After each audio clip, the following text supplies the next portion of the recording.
Hello everybody, I am Philip. It is I, the usual editor of the Bun Squad, and I am here with another edition of the Backslog. I am here, of course, with my two co-hosts on my, well, I guess they're both on my left, like just judging by the Fugies. I have got my lovely partner, Zenith Warrior Princess, the cutest of buns. And then next to her, we have got our lovely partner, Tifa, otherwise known as Gutslove. We'll start with you, Zen. How are you going? It's been a busy long week. I mean, it's Monday and it feels like it's been a long time. I've been hard at work recording. So much recording. I have the new Bun Plays primer that I'm working on. I have a new thing that I'm working on. I have stuff for jobs. I have this and that. I've been recording a lot. Plus, we have the Disney debate. The 100th episode of the Disney debate is recorded, and it's a really long one. It's nearly 4 hours. So, like, I've been recording nonstop. And Danganronpa 2 is also being recorded. So it's just been lots of recording. Yeah. And how about you, Tifa? Well, I just came back from San Diego Comic-Con last weekend, and well, not the last 2 weekends ago, and I am prepping to leave to go to Disney 23. I've had a very difficult and stressful couple of days at work, but hopefully things turn up because it's the beginning of another month, and yeah. Yeah. We've also been watching another show in the meantime, but we'll get to that by the end of the stream. You guys might already know what it is, but that's not the focus for this stream. For this stream, we decided, well, okay, we need a little bit of a buffer before the next set of streams for the Backslog that we're going to be getting into. And unfortunately, we have decided to shelve Chainsaw Man for the time being. I'm pretty sure that by last time I had said, yeah, the next 2 streams are going to be focused on Chainsaw Man. Because of a few reasons, mainly just us getting overwhelmed with, like, many different projects. And, you know, not wanting to like pile on like a big manga like Chainsaw Man. It's not like that big. It's only about 100 chapters, at least for part 1. It's big for me. Like, legitimately, one of my weaknesses, and I'm gonna be frank for this, I read very slow. And you're currently having me, like, read a bunch of visual novels, like, including Danganronpa 2, so we can't talk about that. What do you mean we can't talk about Fate? Anyway, I was talking about Fate's Day Night. Sheesh. Anyway, but yeah, it's decently big, and so we decided, you know what, let's shelve Chainsaw Man for the time being. We'll likely get to that, not for this year, because our schedule's all kind of full, but like around early to mid next year, I was thinking we can jump back into Chainsaw Man and give that another shot. But for the time being, I figured, okay, well, what's a good buffer before the next thing we're going to jump into for the Backslog? And I figured, okay, you know what, Tifa, I'm already getting you to watch something really massive right now, which, again, don't want to foreshadow a lot, but, like, we'll get to that later. And so I was like, let's just have you talk about something that you are familiar with, and you can share it to Zen and I. Because when we were making a list of all the stuff that we want to tackle on the Backslog, I basically just said, all right, well, just put whatever you two want on the list. And Tifa put a lot of miscellaneous movies that don't tie with each other at all. And I'm like, you know what? Why don't we do something called, Tifa's grab bag? And we might just do this for Zen and I as well. But like, you know, we might do this for Zen and I as well. But I figured because Tifa had a lot of different movies she wanted to talk about, and I very much enjoy Tifa's Fugi flapping her lips up and down because of her because of her keyboard. But yeah, I figured it's a little bit too close. I'm sorry. But because Tifa was she had a lot of different movies that she wanted to talk about that didn't connect a whole lot. I was like, let's do Tifa's Backslog, No, Tifa's Backslog. Yeah, this is your show now, Tifa. No, Tifa's grab bag. Yeah, give me control. Assuming direct control. This is Tifa's grab bag, so we can talk about a bunch of different movies that are, not connected to each other, like, at all, but they would be fun topics to discuss for the series as a whole. So, Tifa, before Zen and I go into our history with these movies, because we have varying degrees of history, but at the very least, we each have one film at bare minimum that we had no history with whatsoever, so it does fit in line with this going through our backlog. Before Zen and I go into that at all, why don't you discuss the movies mention the movies that we will be talking about today, preferably in release order. Okay, in release order. Alrighty then. So in terms of release order, the first film we will be talking about is, of course, the Rankin Bass animated film, The Last Unicorn. The second would be the 1993, at the time, Touchstone release, later on dubbed under Disney, The Nightmare Before Christmas, Tim Burton's The Nightmare Before Christmas, to be precise. Quote, unquote. Mm-hmm. Then going to the 2012, if I'm correct, Rise of the Guardians from DreamWorks Animation. Not the last one, Rise but of the okay. Planet of the Guardians of the Galaxy of Ga'Hoole. I unfortunately skipped a 2006 release, but it's kind of perfect at the same time because the three films that I mentioned.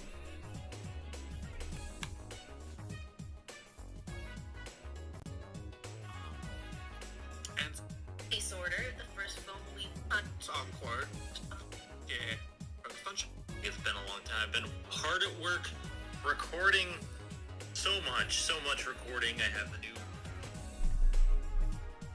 Tifa. I'm gonna go with that same order as well. What were you gonna say, Phil? Sorry, I was I just wanted to have a listen to how the audio was, so I deafened for a little bit. So what was that order? I'm sorry. Okay, the order that I mentioned was Last Unicorn, Nightmare Before Christmas. Then I jumped from the 2006 to 2012 with Rise of the Guardians, and then Pan's Labyrinth. Yeah, we're gonna do this in release order, so Pan's Labyrinth is gonna be the third movie we talk about, and also because I don't want to leave this off on a depressing note, basically. Nah, Phil, you're fired. You're fired. It's completely understandable, no worries. I am going to slightly bump down the Discord audio.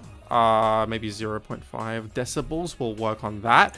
Otherwise, I think we all sound peachy keen. Unfortunately, there's no one. I don't want to sound like a peach. I am a bunny. Unfortunately, there's no one in chat. There's no one in chat right now who's interacting. If you are just joining us at the moment, please do talk in chat. It is not going to be featured on the on the post. It's not going to be featured on the VOD upload of this, but we do appreciate anyone who does come down to speak with us in chat. We do acknowledge people most of the time while we are on stream, so please do feel free to post something in chat. But yeah, unless we have anything else we want to say, do we want to just jump into our first movie? I was gonna ask histories because that's what I was talking. Yeah, I say we do our history starting with Tifa. Alrighty then. Or The Last Unicorn. I never watched it before I was in college. Well, I was gonna say that Phil? for individual films, I would say that we save them for when we get to each of them individually. But I was just thinking for Zen and I to basically just do a brief overview of all the films and what our personal histories were, because obviously these are 4 of your favorite films of all time, Tifa, and I'm sure you can get into them ad nauseum in a moment. But just to quickly go over the films very briefly individually and what our histories are with them. For me personally, I'm experienced with, quite frankly, most of these. The one film I have had no experience with whatsoever before this stream was The Last Unicorn. And technically, until very recently, I also hadn't seen the Nightmare Before Christmas. I did end up watching that a few months back, which I you uncultured swine. Which I do believe I mentioned. I didn't want to say I do believe I mentioned in the media we experienced in 2023. I saw that at the very end of last year. So that was one film that until recently I hadn't seen, but technically I didn't watch that for this stream specifically, but whatever. And then the other two films, Pan's Labyrinth, it has been quite a long time since I had seen before this stream, but I have seen it before my recent rewatch. It was in high school. We watched it for my media class in high school, so my media teacher has very good taste, I will say that much. And then Rise of the Guardians is the one film where I've long since experienced that. That is a film that I've seen multiple times, including watching it in the theaters. But what about you, Zen? Which of these films have you had experience with before? So when it comes to Last Unicorn, I had no experience with. I did see Dominic Noble's review, his Lost in Adaptation, and I did see the what's his name's cover of The Last Unicorn's main theme. It was one of the Game Grumps, you mean, right? Danny Sexbang, Ninja Sex Party. Yeah. He did a cover of The Last Unicorn, and it was fantastic. But I hadn't seen it, so I was just like, okay, I went into it mostly blind. For, let's see, the next one, Nightmare Before Christmas. I saw this when I was a kid. I see it nearly every year now. So Nightmare Before Christmas, I see a lot. Pan's Labyrinth, my parents actually watched it when I was younger, and I remember, I think I was playing video games downstairs one night, and I came up and I saw a scene, and I only saw one scene from it, and then I went back downstairs. But that's about it. So a lot of that's new to me. And then Rise of the Guardians is one that I watched recently, as of this year, for Tifa, because I wanted to watch some new movies and experience some stuff, and it was a lot of fun. I have a lot of things to say, but half of these I have a personal history with, the other half I really don't. And it's mostly just I hear about them through cultural osmosis. Otherwise. With that said, maybe now we can get into each film individually, and you can go into your histories with each film, Tifa, and we can talk about them as a whole. So starting things up. And also for each film, I have some fancy little title cards. Wabam! So the first film we're going to talk about is The Last Unicorn, released in 1982. Why don't you tell us a little bit about this film, Tifa? Well, as I previously mentioned that before the two of you started with your histories, I did not watch this movie up until college, but I had seen images of said unicorn, and as you can see on the poster on screen, the Red Bull, not to be confused with the energy drink. And I had never seen it when I was younger, and I've always seen the DVD at Walmart, at Target, but never saw it until one day I was like, well, it's on YouTube. Why not watch it? And I watched it during class because I was having a very boring, a very boring class. I just finished my assignment, so I was like, you know what? I'm gonna watch it. I have headphones. Don't watch YouTube during class, kids. We might have done it, but yeah, don't. But don't do so. Do it. Do it. So do it. And so I watched it, and I was so enraptured by the artwork, and also how just how this fantasy story was handled compared to other 80s movies that I might have seen or just heard from cultural osmosis, where it's just oh, everything is so bright and colorful, and the chosen one, and then you gotta fight against the bad guy. Not directed by what was this guy's name again? I'm forgetting his name. Oh god, Ralph Bakshi, that's the name. Sorry. Yeah. Yeah. Because hey, he made a lot of 80s movies with fantasy or just live action, but we're not talking about that. with The Last Unicorn, it just like captivated my attention, and I was like, wow, what would have happened if I had watched this when I was younger? Would I have been obsessed with it? Would my brain chemistry change if I had watched it as a young kid? Would the Red Bull terrify me as much as other 80s kids? I'm a Hold 90s up, need kid. to have some Red Bull right now. I'm a 90s kid myself, but I was terrified by a lot of things, especially like two things that come up to my head is, of course, the outro artwork of Batman the Animated Series. Don't know why I was terrified of that. And also the beginning and ending portions of Michael Jackson's Thriller music video. But I was a weird kid. I would get scared by such like nonsensical stuff.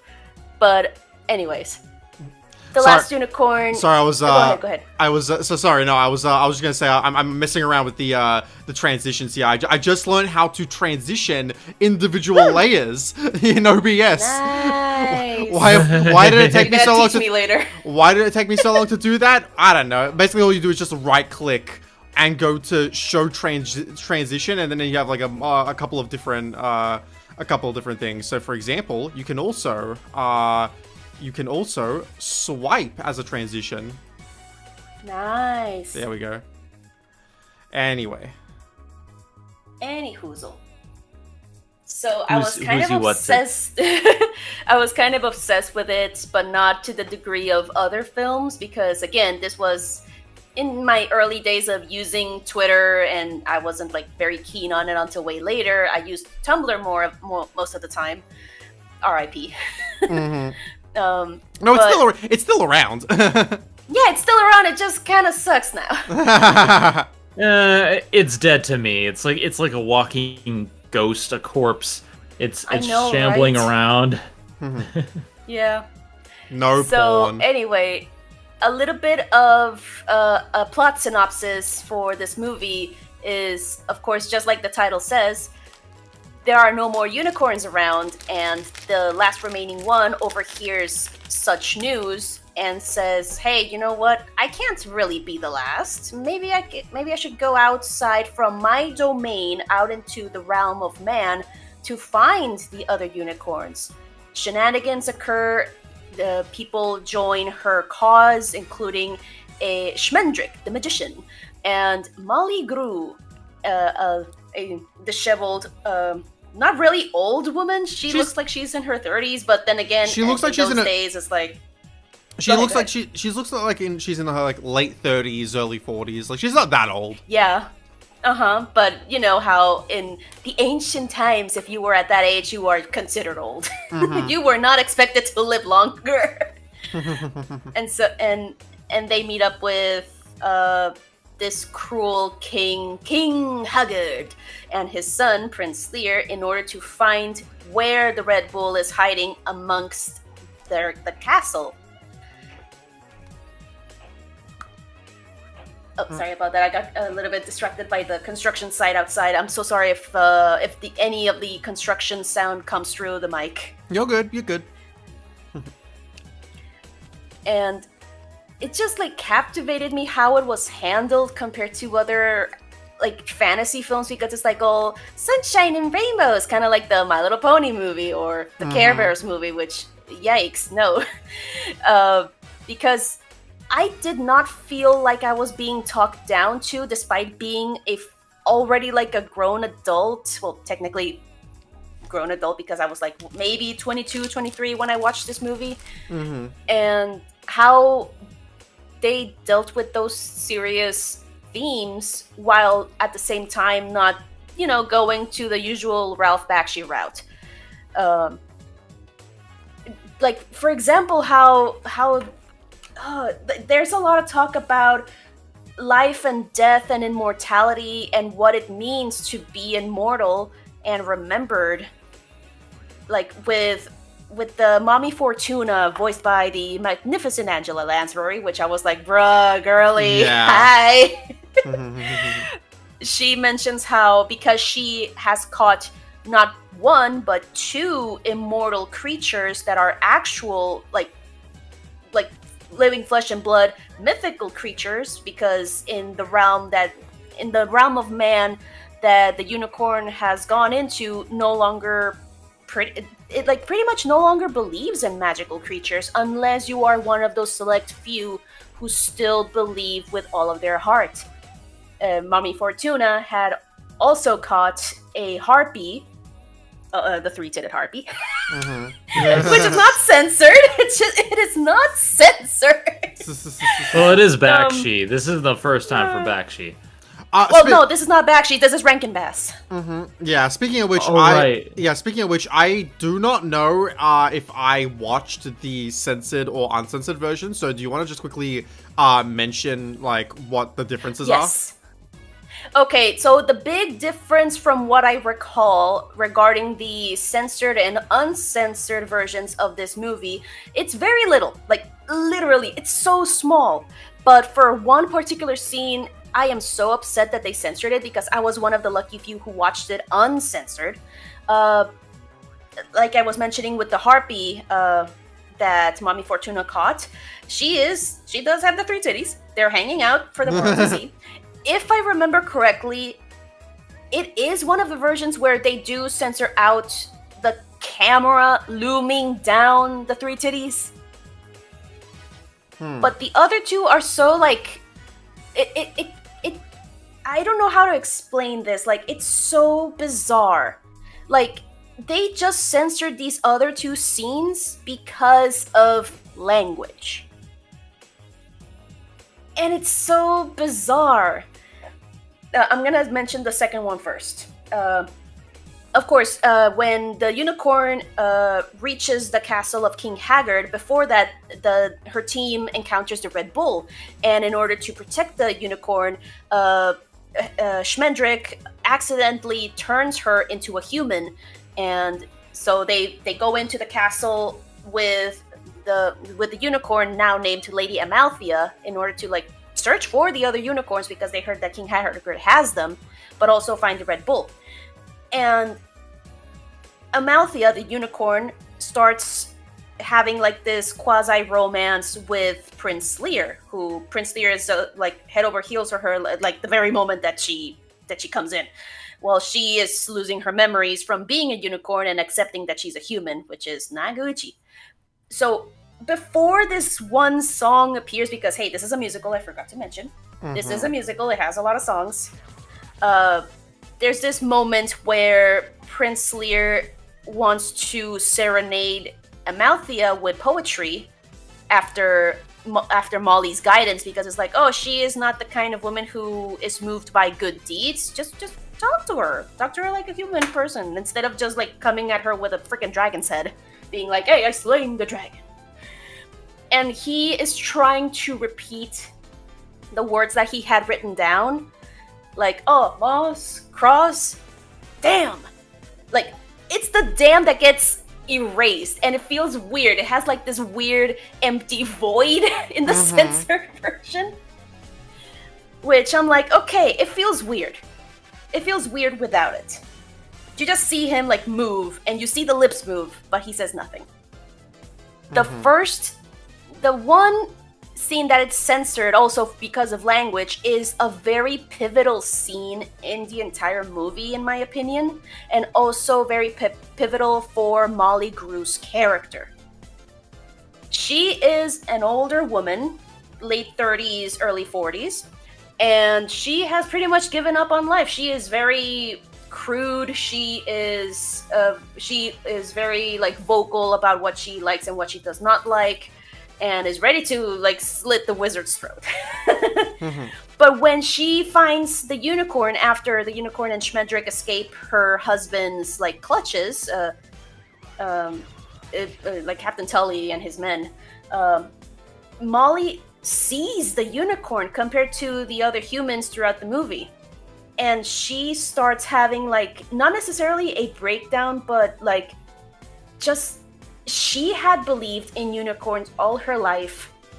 That part of her dialogue is first like trying to comprehend that, oh my god, this is a true ass unicorn in front of me. Where have you been? Where have you been? Damn you, where have you been? You hear the desperation in her voice going from, oh my god, you're here. Why did it take you so damn long? And oh god, her speech. It just, because she mentions like, oh, where were you 20 years ago, 10 years ago? When were you when I was new? Where were you when you come to the young maidens that you always come to? Because again, in those days, even though this is a fantasy setting, virginity and innocence is very prized in a young woman, and it was very important for Molly to see a unicorn in her youth, and for the unicorn that represents all of that goodness, that innocence, that purity that she missed out on. She feels like, why the hell are you coming to me when I am this? Disheveled, used, old. Things that when that happens to a woman, they're no longer valuable.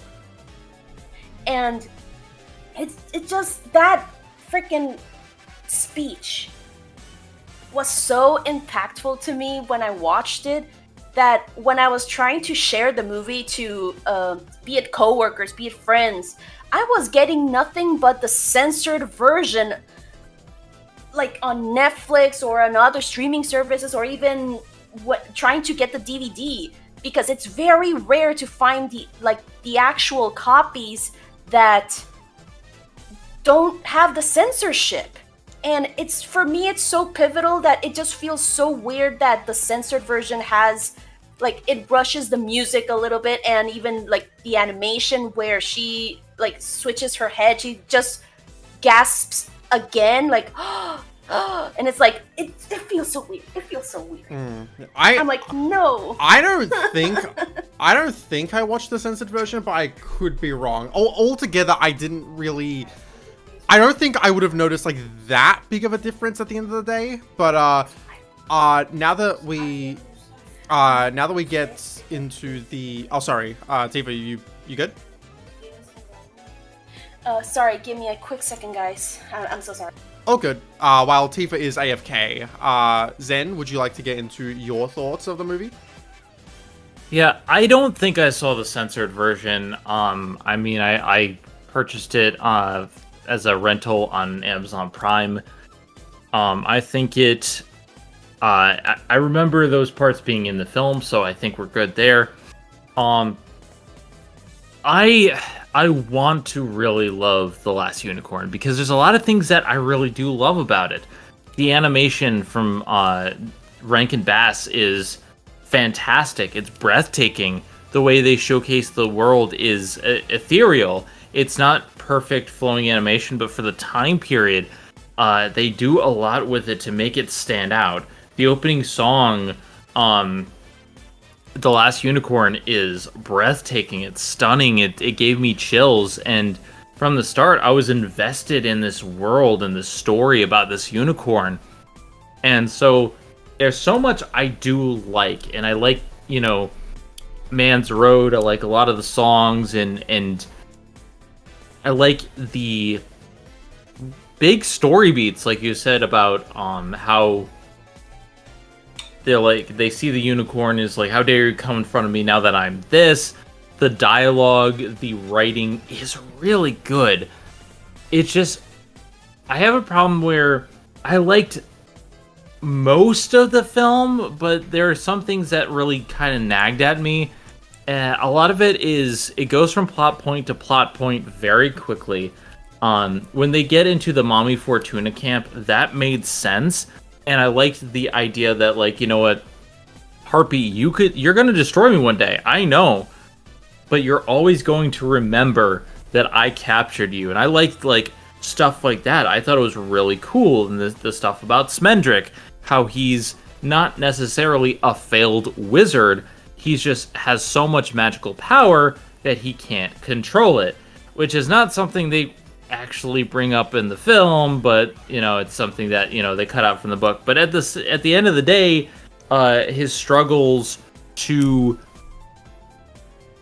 be a better wizard is really interesting. at the same time, as the film starts to go on, a lot of it was just like, and then this happened, and then there's a big titted tree, and then they walk into an encampment with Captain Cully, and Amanda Rose. Some animator behind the scene really want to fuck that tree. Like they really had a fetish that they want to bring upon the audience. There is no immortality, but the trees love. And it's like, I get that it's an old school animated film, but like as you know, once they started getting to the second half, the plot points started just really getting weirder and less sensical. And the second half of the film has some of the worst songs ever. There is Now That I'm a Woman. Yeah, I was gonna say I was liking the score pretty well up until like near the end, and then the guy started talking. Like I forget his name, but the love interest for Prince the unicorn. Lear. Yeah, and I was Prince Lear also sings in one song, and he's even worse. Like, yeah, the Now That I'm a Woman song, like at least she's trying, but then like Prince Lear sounds so bored, and that's what, like I want to praise most of these characters. I think Smendrick sounds a little bit weird, but the rest of them are fine, except for Lear, he's phoning it in. But then you have Christopher Lee, who's Prince Haggard, and it's King Haggard. King Haggard, rather. I want to like this movie, and to a certain extent, that first hour and most of it is really good and really engaging and really breathtaking. But then you get to the, like, you know, the wine that has to drink itself, and the talking skeleton that gets enchanted, and they have to, yeah, I was like, walk through the clock. When I got to that point, I was just like, wait, we have 15 minutes left of this movie. We're still introducing shit, like, and I was just like, come on, it's still, man. and it takes a lot of time, like setting stuff up and meandering, and they're at the castle for so long, and then they go through a clock, and then suddenly the Red Bull is there, and I'm just like, what is going on? And then the unicorns come out of the sea. Like, the ending is just, they drop the ball. They drop the ball in the last act. You took the words out of my mouth, Zen. Like, just to get into my thoughts of the film. This is the last film I watched in the marathon, which was not a good idea because it's the only one I haven't seen yet. Technically, I didn't even watch Nightmare Before Christmas because, like, just a behind the scenes thing, guys. I've been pressed for time just for a lot of reasons. So I was just like, I've been like trying to squeeze these films in where I can, and so I was just like, look, I saw Nightmare Before Christmas, like, not like. I saw it just a few months ago. I don't really need a refresher for it, so I took the L on that one. I just decided let's just skip rewatching it, and so but I did watch the other three, and so this movie's the freshest in my mind because I literally just saw it like not too long ago, and I will say it's probably my least favorite of the four films. Not to say it's bad, because I don't think it's a bad film. But it's not bad. Yeah, I would say that, like, as far as my opinions on it go, I like the animation. Didn't like the character designs, but that's more of a Rankin Bass thing. I think Rankin Bass do a good job at, like, stop motion animation, but when it comes to 2D animation, I don't really think it's their strong suit. Because, like, it's a very, like, odd stylization. What I like about it is, like, I mean, I grew up with Rankin Bass animations like Santa Claus is Coming into Town, so, like, yeah, that's more natural looking. Motion. But I think what they excel at here is making it more ethereal, and it's like it's supposed to look otherworldly. It does look very otherworldly. It's just that, like, every time I look at the character designs, I'm like, okay, some of them look fine, like Molly and the unicorn, but it's like for the other ones, I'm just like, you don't look right. And some of them, to be fair, are not meant to look. Some of them are not meant to look right, to be fair. But it's like it's not very pretty to look at a lot of the time. And the voice performances also, like, very wildly. Like, for example, Angela Lansbury and Christopher Lee are doing A+ jobs. Like, they're doing fantastically the entire time. I really do love the, what was it? Like, Mother, what was her name? Mommy Fortuna? Mommy Fortuna, yeah. That, her design is so creative. That entire scene with her she was has, really... it looks like she's wearing a tree for a hat. Because you know how you see, like, the crow, like, hanging around. It can also be a hat. But yeah, that scene was really nice. I really like that scene. But I also sorry, let me collect my thoughts. I really loved that scene. I really loved like the scene where she turns into a human for the first time, and Molly's just like, what have you done? Like the unicorn herself is like, what have you done? Why have you put me in this body? Just to kind of show, and you understand why the guy did it, but it's like, you're also like putting yourself in the unicorn's position. It's just like, God, that must freaking suck. Like, you to be in a body of like that's not your own. It's a very like realistic. This immortal this body being, is dying all around me is like that. It's an that's immortal a really being great being line. put in the flesh of something that has mortality, and even like Molly's like, hey, don't hurt yourself, because she knows, especially because of being turned into a woman specifically, and also like a mortal woman. And she's like, oh no, all of the horrors that the unicorn is gonna face now. Holy shit. Yeah. And yeah, that's probably one of my favorite scenes in the movie. I also really like again the Mummy Fortuna stuff is really good. I'm in a little bit of an in between place, so that I am with some characters in some movies where I'm like, I'm in between thinking we got just enough of them while also wanting more. I was put in the same position thinking about what was his name, Tamatoa from Moana. Yeah, and I'm just like, there are some characters like that where I'm just like, damn, did we get just enough of you, or should we have gotten more? And like, I think Mummy Fortuna is one of those characters. I think that I love how instead of being like, no, oh my god, all the beasts, she just fully accepted it. Like, yeah, come on, kill me. But just know that I'm always going to be the one who captured you. I'm like, damn, that is cold. Like I mentioned earlier, this movie also has layers in terms of immortality and living forever. With Mami Fortuna, her immortality is that, hey, she captured and held against their will two magical beings, especially the harpy. With King Haggard is that feeling of joy and youth, that's why he gathered all of the unicorns in order for him to keep.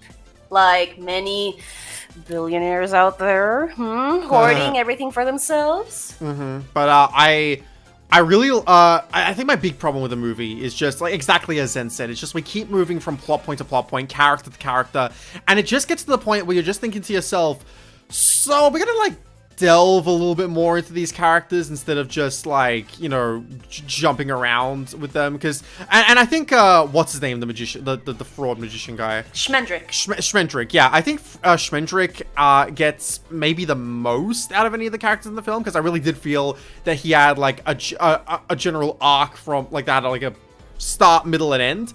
But with Molly, for instance, I feel like we hardly got her beginning. You know, we got it enough, but like when she just comes in and it's like, oh, where have you been? It's like, I feel like we should have gotten some motive, like some background for her. Not even if it's not a flashback, I feel like we should have gotten some sort of backstory for her verbally, because like we just get that dropped out of nowhere, and I'm like, yeah, I think I need a little bit more with Molly. I like Molly well enough. I think she's a good companion for Schmendrick and the Unicorn.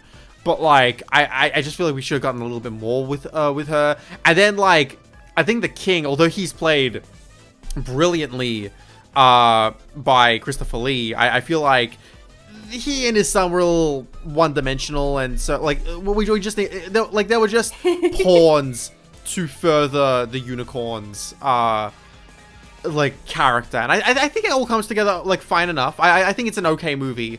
It's just also the one that out of the lot I enjoyed the least, because we didn't get a lot of character in here, unfortunately. Where character shined, it shined really well, and I think the voice actors did a really good job of elevating the film. But, you know, I feel like there just should have been a lot more than what we got. You know, a lot less jumping around and more like, you know, just solid characterization. Yeah, I completely understand where you're coming from, the both of you, and I'm not sure, because I haven't read the book myself, because this is based off a book by Peter S. Beagle, who worked and made the screenplay for the movie. So So he had a bit of a say of what should be on screen. So maybe he had cut out some of that information. I unfortunately cannot remember like the backstory for Molly Grew, if there is one from the books. Again, I haven't read the book, but I do recall from Dominic Noble's video on The Last Unicorn regarding Schmendrick's backstory and also how King Haggard got Prince Lear, because he didn't get him from marriage, just like he mentioned in the movie that somebody left Lear at his doorstep. There's a big like reason as to why that happened in the book. Mm-hmm.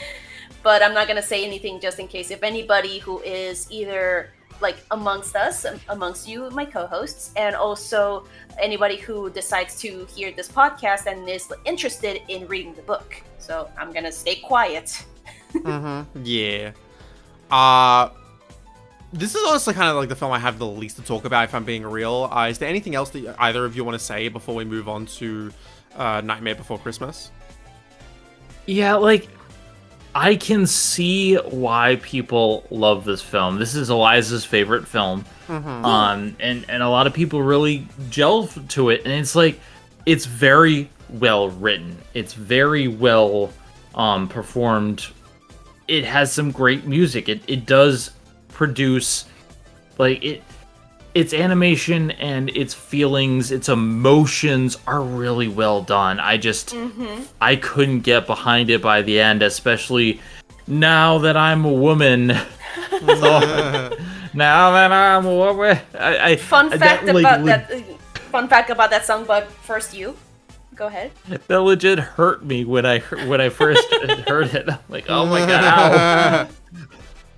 So, a fun fact regarding that song in particular, that was Mia Farrow singing, but it was a temporary track that they were using for the animation, and they had somebody else fill in for Amalthea's vocals, which you could hear the difference in voice when you were hearing the romance song between Lear and Amalthea, which is pretty much Now That I'm a Woman and also the princess segment.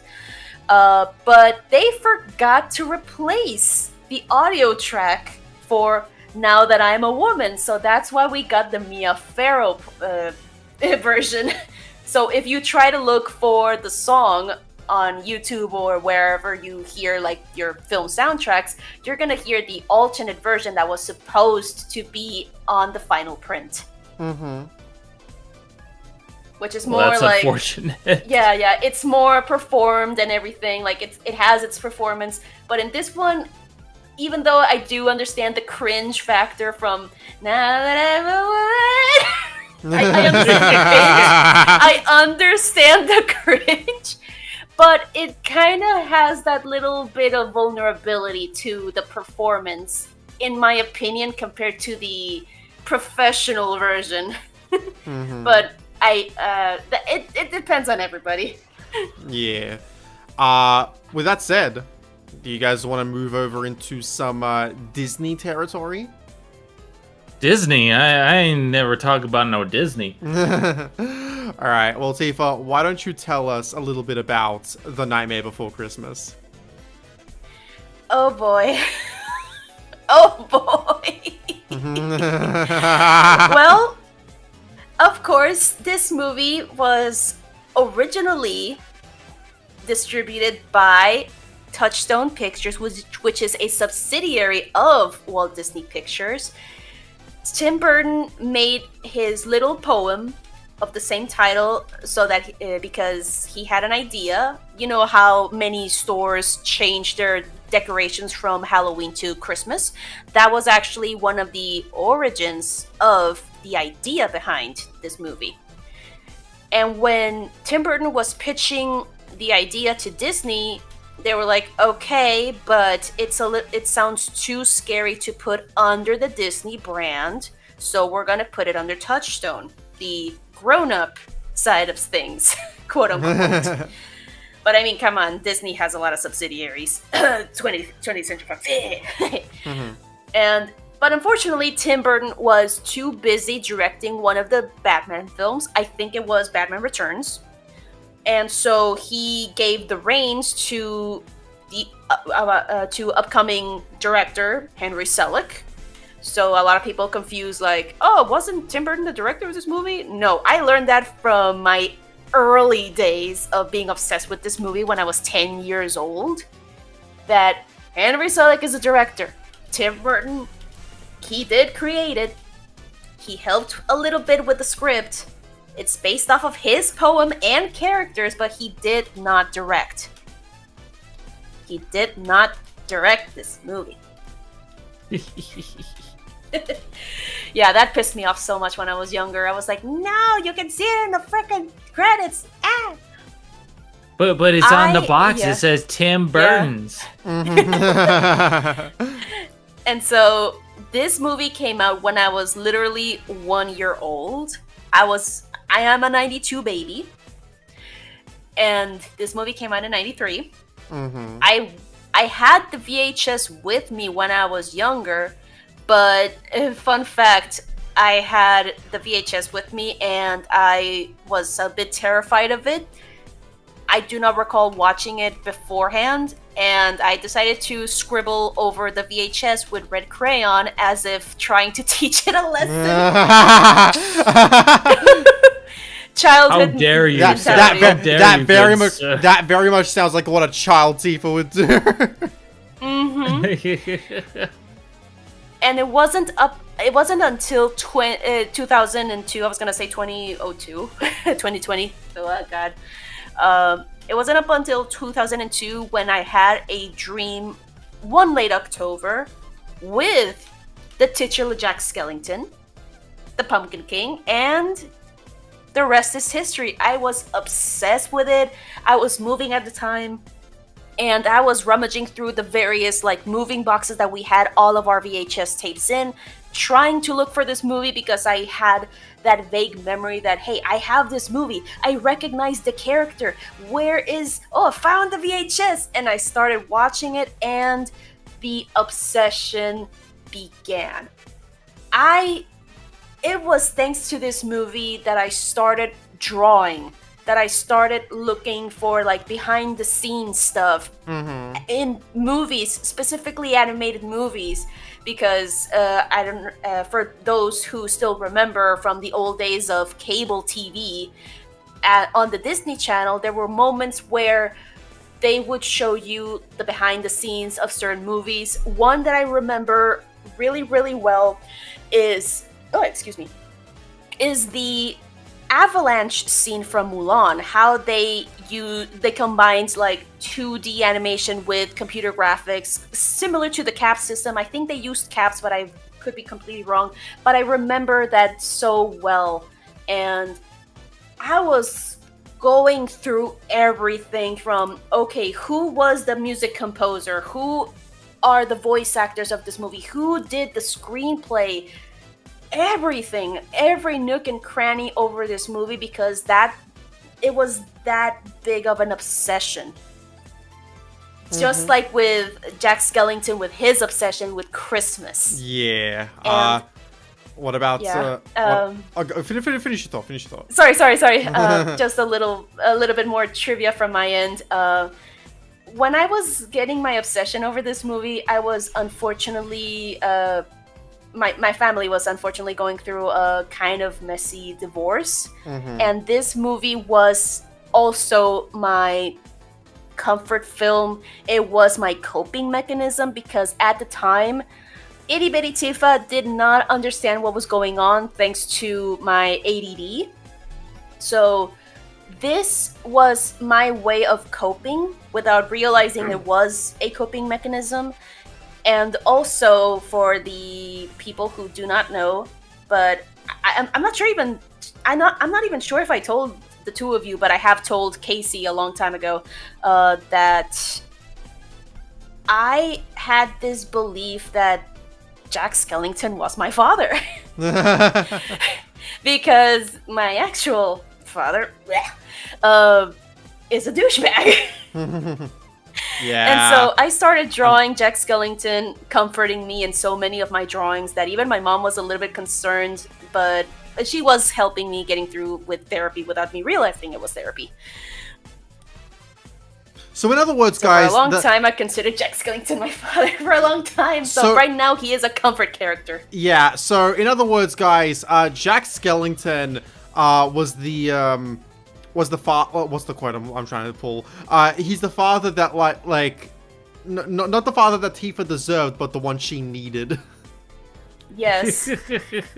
And he was also the beginning of me getting attached to a lot of skeleton characters throughout media. Not all of them, but most of them. What about you, Zen? What's your history with The Nightmare Before Christmas? Well, I can't remember when I first watched it. I know I used to go to Blockbuster and other video rental stores, those things that are now defunct these days. But I used to go out and get a lot of movies, and I think that was where I first saw it.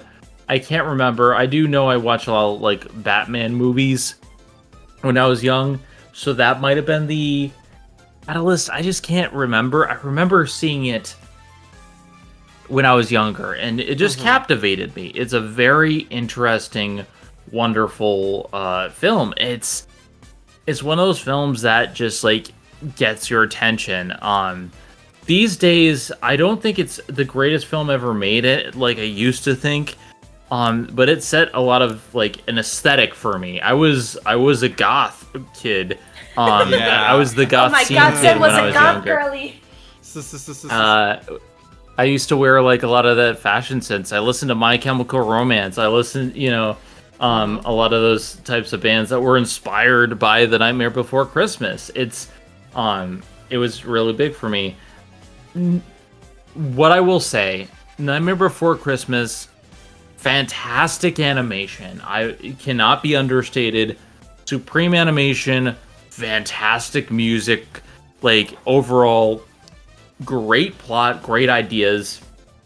I just think there's two scenes in the middle that are there to pad out the film and make it feature length, and I get why they did that. But if you're as we're looking, they really get the point across, but Jack addresses the entire town and says, okay, this is what's happening. It's but you just don't get it. And I'm like, yeah, because you're not explaining anything. Yeah, and there's a scene He has where, the tism.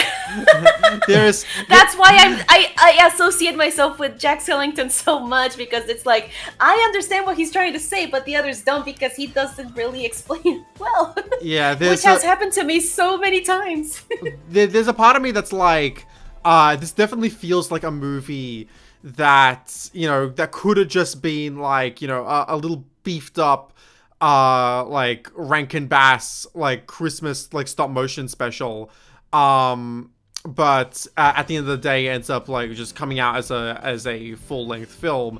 And I just getting into my thoughts of the film, I know it's a film that means a whole lot to Tifa, so now I'm gonna shit on it. No, I'm kidding.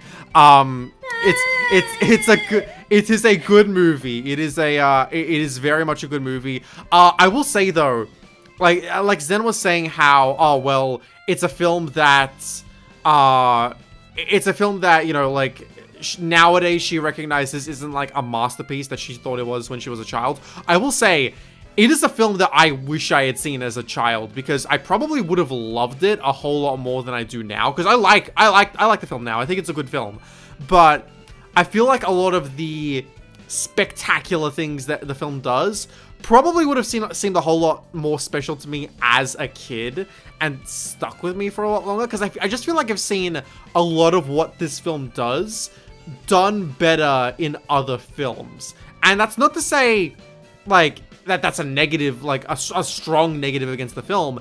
It's just that it, from a modern lens, it could come across as a little bit unremarkable, but I still think that for what it does it really well. I think the stop motion looks fabulous. I think the characters, although they don't really have all that much depth to them, I think that in this film's case, being a musical that's, that's more so structured like a stage play more than a movie, I think that, they get away with that a little bit more here, and I do enjoy most of the characters at that.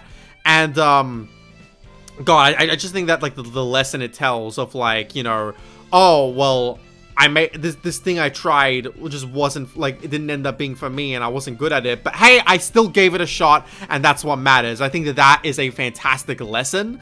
And Yes. and yeah, I still very much like The Nightmare Before Christmas. I just don't adore it like a lot of people do.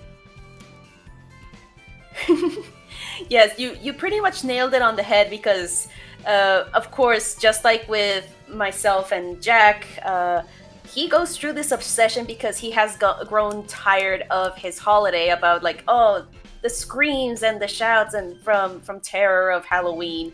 And when he discovers Christmas, where it's like the complete opposite, he is so captivated by it that he does get a bit carried away, to put it bluntly, and thinks, hey, why can't I do it? Let's give it a shot. And at the end of the movie, where everything has gone literally tits up, down the rabbit hole, this is what I love about this movie, because I believe, I can't really recall if I heard this from a director's commentary or somewhere, or if Danny Elfman himself mentioned it, where you see many moments where Jack Skellington is feeling down, but somehow he cheers himself up and is like, yeah, you screwed up, but hey, wasn't it awesome? Wasn't it worth it after everything? And it's like, yeah, Christmas isn't your bag, but hey, it gave you great ideas for next Halloween. Like in the last song, well, it's quote unquote titled "What Have I Done?" or Jack's Lament. No, wait, it's not Jack's Lament. Jack's Lament is like early on in the movie. I can't remember the title of the song. But it's technically called "What Have I Done?" because it's literally after he gets shut down. But it's compared to other characters outside of this movie, they're like, okay, yeah, I screwed up. What can you do? But in this case, he is like, okay, I screwed up. Yeah, but it was awesome. Now let's fix this. Yeah, and it's like, it's a very interesting character dynamic, and I think Jack is primarily the reason that I consistently watch and love the film. I love the aesthetic, like the moonlit hill that kind of unfurls, Zero as a dog. Like, I mean, I've played this Kingdom Hearts level so much, and it's still fantastic to this day.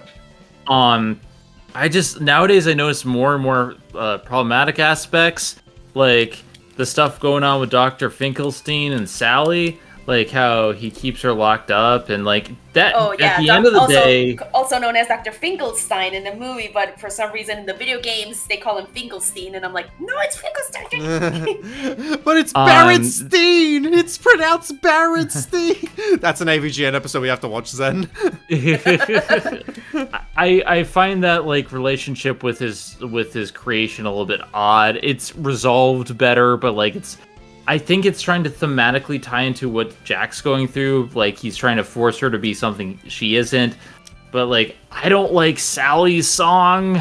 That's the one song I really don't like. I find sometimes the song lyrics a little bit weird. Like, don't get me wrong, Kidnapped to Santa Claus is a fantastic number.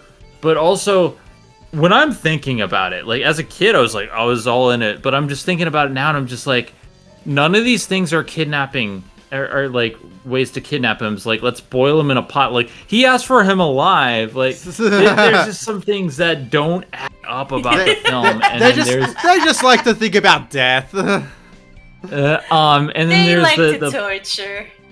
The scene where he's just trying to find the essence of a Christmas tree, and he's reading all these books, and he still doesn't get Christmas. And I'm like.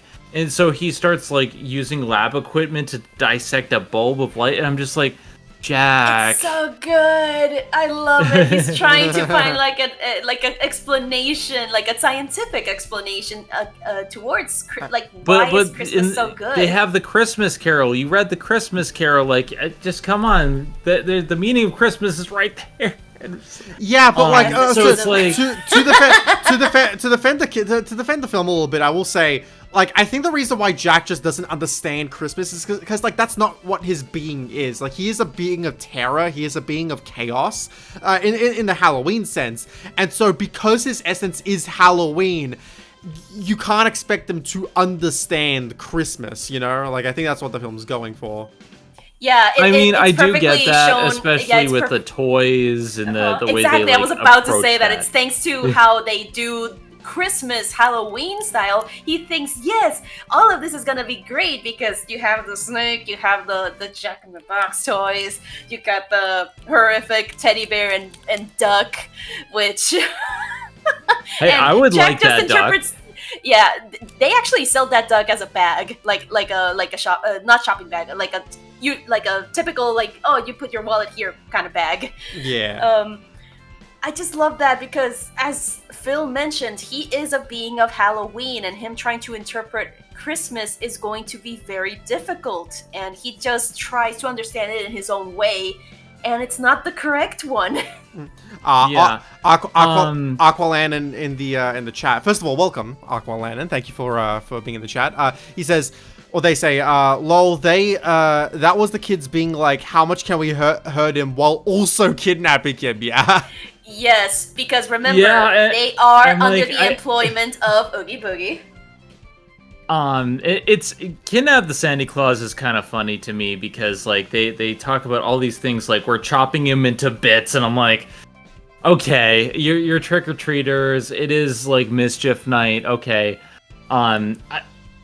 Don't get me wrong, I love The Nightmare Before Christmas. Like, there was the song We Could Live Like Jack and Sally If We Want. Like, I used to, like, really love the aesthetic and the feeling, and I think they really nail what it is to embody Halloween, and Oogie Boogie in general is a fantastic villain, even if he's only there for, like, a minute. His presence is undeniably the best part of the film. Yeah. I just have these nagging little things at the back of my mind every time I watch it now. It's not like The Last Unicorn, where we're talking about beforehand, where I have large problems with the Last Unicorn. Here it's just like little niggling problems, you know? Mm-hmm. Yeah. You may not like Sally's song, but I love Sally as a character. She was probably my favorite character in the film. One thing that I don't think Kingdom Hearts really highlighted a whole lot for me was that, because obviously I've had a history with Kingdom Hearts since I was like 7 years old. Oh, so all of us have. Yeah, I've known about The Nightmare Before Christmas like for ages just because of that game, or because of Kingdom Hearts. Because of Kingdom Hearts 2 specifically, because I didn't play Kingdom Hearts 1 until I was like 11 or so. But yeah, so one thing I don't think the game's highlighted for me is just how, like, fun Sally can be at sometimes. Like, you know, where it's like, oh, you poisoned me like 3 times, 4 times, and when she just takes she's a lot of fun. Yeah, when she gleefully smiles as she takes herself apart and then chucks herself like down to the ground. It's like I think like those bits are a lot of fun. And then there's Zero. Zero's a good boy, and he's not. And he's not in Kingdom Hearts 3, so Kingdom Hearts 3 is the worst game in the series. No. I know, right? I said that as a joke, and of course Tifa had to agree with it. You know that I always want Night Before Christmas to be in every Kingdom Hearts game, but I understand as to why they couldn't, like, continue, because... Yeah, it's like nothing to talk... There's nothing else to do now. Exactly. Like, I completely understand I would like why. a more fully realized, like, world. Kingdom Hearts 2 is probably the best they could do with it. And I think Kingdom Hearts 2, at least in that world, utilized the environments better than most of the worlds, because, like, there's stuff in it, to do. The fucking pancake world design to Kingdom Hearts 2. At the very least, they did the best with Nightmare Before Christmas, but, like, I would like to see a Kingdom Hearts 3 fully realized type of world like that. Maybe Hocus Pocus can have a world and have it be like that. Yeah, because, like, Kingdom Hearts 3, like, I still like the world design of Kingdom Hearts 1 more, but Kingdom Hearts 3 does so much better when fully realizing the worlds than Kingdom Hearts 2 does. Oh, Aqua Lantern, yes. I personally have played the 2 quote-unquote prequel and sequel games of The Nightmare Before Christmas. I did play Oogie's Revenge and also Pumpkin King, and they do remixes of all the songs, but some of them just feel so... but I really it feels should. so off. Like, for example, they take making Christmas and turn it into Take Our Town Back, because the premise of the video game is that the kids, Lock, Shock, and Barrel, bring Oogie Boogie back to life so that he can take over Halloween Town and become the 7 Holidays King, because he doesn't just want to take over Halloween Town, he wants to take over all of the holidays because of what happened during the movie. And there are some of the performances of the voice actors, it feels a bit weird. I still love it myself, but the game does have a bit of issues. And if you are interested, I actually recorded a full-on gameplay of the game I believe it was for like a couple years back. Watch it. You know what we should do on either as a Bun Plays or like an analysis? We should maybe a midnight combo pack of Oogie's Revenge and Pumpkin King. That would actually be interesting because I've never played them. Pumpkin King is a Game Boy Advance game. I could still make do. I mean, I don't know if I'd be able to. You can emulate a Game Boy Advance on a potato. It's fine. Yeah. I mean, it probably not a Bun Play, but like Midnight Combo Pack would probably work. Midnight Combo Pack down the line. We have plans for Midnight Combo Pack at the moment, but down the line, that would be a really nice combo for Midnight Combo Pack. And compared to the two of you, I played Kingdom Hearts because when I was interested on the box art one day when I was at Target and asked the clerk to, hey, can I see the box, because it was behind the glass door, and they let me see the box art, and I was like, Donald and Goofy with these 3 kids, okay. I flipped the box over and I see Jack Skellington on it, and I'm like, Mom!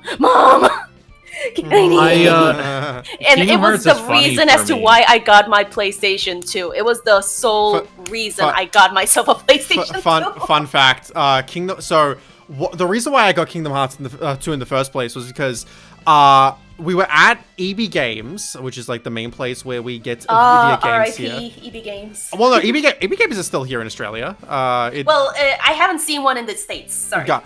The States, it's defunct. It was bought up by GameStop, which is now wretched. Fuck GameStop.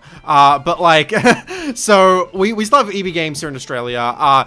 And one day, my brother and I go to EB Games, and I was looking for, because basically we got to buy one game a piece. My parents were going to buy us one game a piece.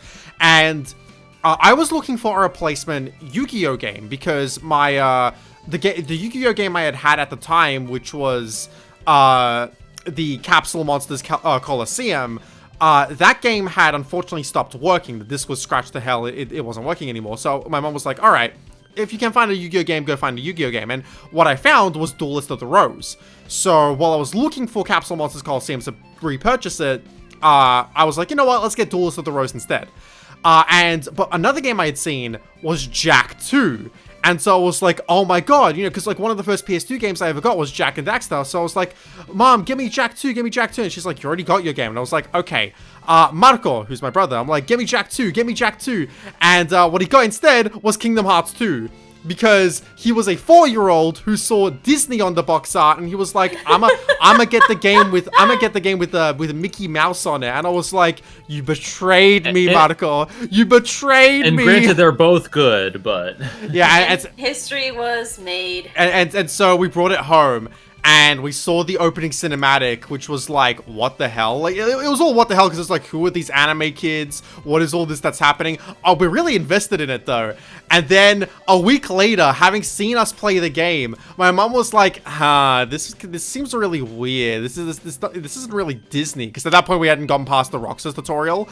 And so she's like, this seems really weird and not really Disney-like. I should probably take it back. And so me and my brother were like, no, don't take it back, don't take it back. We're really having fun with it. And my mom was like, all right, I guess that's that. And so I have a lot of nostalgia for the Roxas tutorial as a result, but that's us getting into Kingdom Hearts. And one final thing I want to say in that regard, and so we can kind of end it on this note, because I saw the trailers for the original Kingdom Hearts, and I was reading Game Informer for the Kingdom Hearts 2, and seeing seeing Nightmare Before Christmas in Game Informer, RIP, and seeing it in these commercials, it was so big to me, and like I was so into it that I really need to play this game. And while I see some of the cracks in the seams with Nightmare Before Christmas now, I still enjoy that special, and I still think the fact that it spawned these really wondrous worlds, and like they don't feel any alien to Kingdom Hearts. Some stages in Kingdom Hearts could feel weird, but like it fits so well. Like I am forever thankful for that, because it gives us all these things that, you know, asking what a heart is, perfect fits in for Kingdom Hearts 1. Yeah. Kingdom Hearts 2, you meet Santa. So it's like, for whatever Nightmare Before Christmas does wrong, it gave us this, and I'll forever be thankful for that. Aqualanin in the chat is like, I started with Chain of Memories. It's like, damn. Damn. Oh, that's a little bit rough. I love Chain of Memories on the GBA. I do not like it on the PlayStation. I still have to play the I GBA love it on version. both. It's my I opinion. love it on both. I also I love it on both. Also, Fruity, welcome into the chat, Fruity, and he's like, hell yes, Duelist of the Rose. Duelist of the Rose was fun. I liked it. But yeah. What was I gonna say? To also wrap up with the Kingdom Hearts talk, I do not like how the lesson in Kingdom Hearts 2 regarding the Nightmare Before Christmas was handled, because Santa pretty much says, hey, your thing is Halloween, my thing is Christmas. Don't try to do anything new. Stick to what you know. And I was like... No. Stick to the stuff you know. Stick to the status quo. Because in the movie, it's like, hey, you can try new things, and even if you fail at them, at least you gave it a shot. I will say that, like, the game didn't have super great message, but it's so cool when he's just like, I met Santa, and y'all have a nice list. And I'm like, Sora met Santa. It's the cutest thing. He's not on the nice list because Riku told him that he's not real. Santa did not say that he was not on the nice list. He said that just, if I remember correctly, you don't believe in Santa Claus. And it's like, that's... that's the one. Yeah, and so he's basically, Santa's basically just like pulling his leg, basically. That was always that weird translation of the Japanese script, yeah. But with that said, do we want to move on to our next film? Almost. I'm ready, but I'm gonna let Tifa finish off, because there's a lot to talk about with this one. It is her favorite film. Yeah. Nightmare Before Christmas will always hold a very special place in my heart, and I understand when people say that, it's a good movie, but it's not great, but for me, it will always be great because of its importance in my life. It also just pretty much changed my brain chemistry without me realizing it, and I will always adore this movie, even with its flaws, but I do recognize that it has certain flaws, especially the not so good ones. Directed to Oogie Boogie, ouch. But we're not going to talk about that at the moment.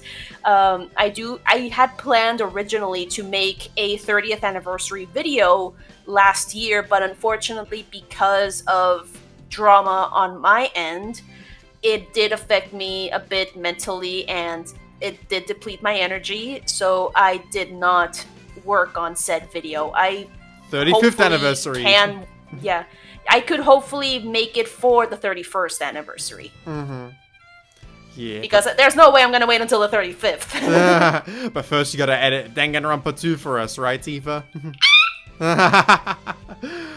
With that... For those wondering, Danganronpa 2, I finished recording up to Chapter 5. Chapter 6 is starting tomorrow. Yeah, Tifa will be getting to work very, very, very soon on her bits for Danganronpa 2, because me and her are basically splitting priorities on that, where she's gonna edit up to the end of Chapter 4, I'm gonna edit from Chapter 5 and onwards, because Zen freaking spent 30 pages on Chapter 6, and I'm like, god damn it, Zen. But you know, Chapter 6 is too big. Yeah, it's too big, but also like there's a lot more than just Chapter 6 and Chapter. We kept saying like, oh, this part should be like less straightforward. This part should be less or more straightforward. And then it's like, oh, Chapter 6 ended up being 30 pages. Whoops. But anyway, let us move on to the next film on the list. And it's gonna be a It's gonna be a depressing one, because let's talk about Pan's Labyrinth. Tifa, what do you got to say? El Labyrinth de Fauna. El laberinto del fauno. What I consider to be Guillermo del Toro's magnum freaking opus. Yeah, I don't think you're the only one on that. I think Del Toro himself will probably say that as well. I love this movie. It's very difficult for me to even try to vocalize as to why. It just like with Nightmare Before Christmas, this movie changed my brain chemistry with how films can be, how it can affect you, how it can pretty much beat you to a pulp, but at the same time pick you up and tell you no matter the hardships, you can still find a reason to live, if that makes any sense. Yeah. This is... So, yeah, go ahead, sorry. This is such a good film. Like, I'll let you go ahead first, then, but I will say it's probably, like, by far the best film out of these four, especially because, like, Del Toro spent, like, 15 years working on it, like, showing it to colleagues, showing it to friends, showing it to family, like just the scripts and his concepts and stuff like that. He didn't want to go into production for this film until like he knew he had like as perfect of a script that he could possibly make. Yes. And yeah, I think he delivered. This film rocks, man. And it's probably not gonna be the last time we talk about it. I'm probably gonna hold back on some of the things I want to say about it because like I know Tifa wants to talk about like other films from Del Toro like down the line, and like we'll probably include Pan's Labyrinth in along with those as well. So it's like yeah, but like Zen, what do you got to say here? And I definitely want to do like a video on it at some point. This is up there in terms of our four films. It might be top, but like Rise is also very good and makes me feel a different way. I mean, Rise of the Guardians is a very good family film. It's just that I feel like overall this is like the best film, just structurally top to bottom. Like I said, I hadn't seen it. The only scene that I had witnessed beforehand was like the start of, okay, you got to go into the food scene, the banquet, and like all to the end of when they get rid of the mandrake root. And so like that was the only thing I had seen beforehand, but like just watching it now, the thing that is both good and bad about it for me is like it is brutal. It is brutally honest. It holds no bars, and it is a little bit depressing. So that not like I have trouble putting it over Rise in that regard, but like it's just so fantastic in so many ways. Cinematography, lighting, camera work, practical effects, the themes, the ideas, the way it works. To kind of give a basic summation for anyone who hasn't seen Pan's Labyrinth, it is about a young girl who is moving with her pregnant mother, who had remarried to an officer during the what is the period known as? It's during a type of civil war in Spain during Franco Spain. Francisco. Franco. The film is also situated around the Second World War because they name drop Dwight D. Eisenhower.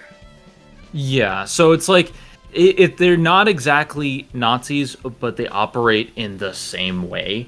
And like I tried to look up history. They didn't participate in World War II, but they had some similar policies.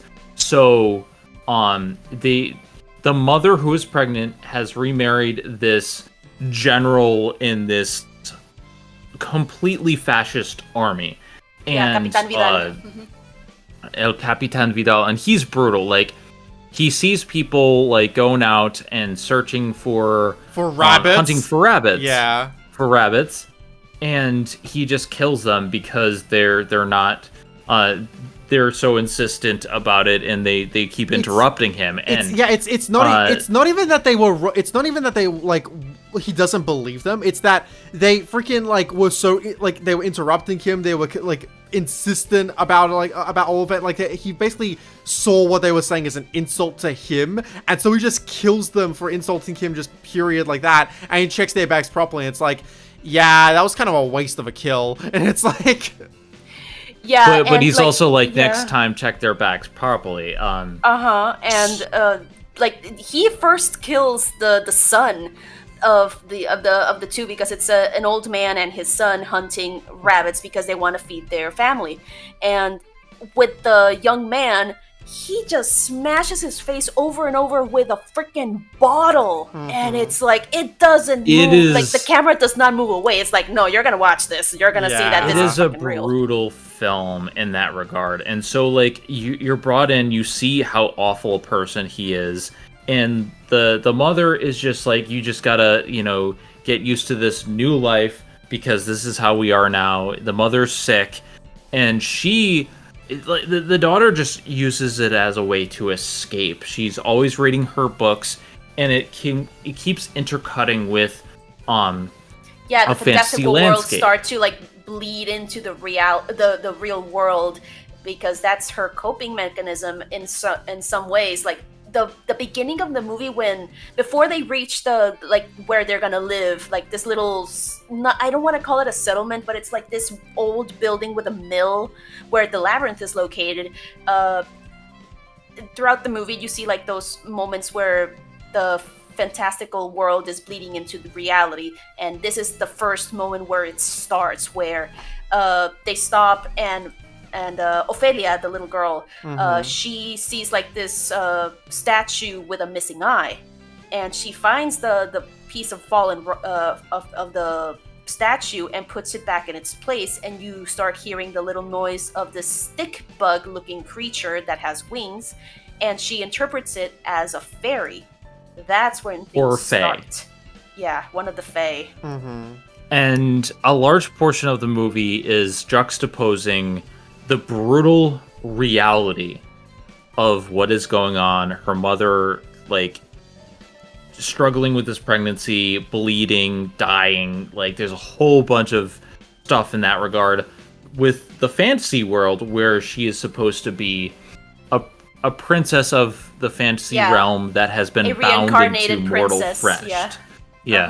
So, like, the beauty to me is that it is ambiguous whether or not any of this is actually real, if she's just coping or whatnot. But even still, while the thematic nature of it is there, it shows the duality of stuff. So, like, there's a scene in the middle of the film where she uses a chalk to go in, and she sees a banquet, and she's not supposed to eat anything at the banquet, because if she does, the monster, the Pale Man, is going to eat her.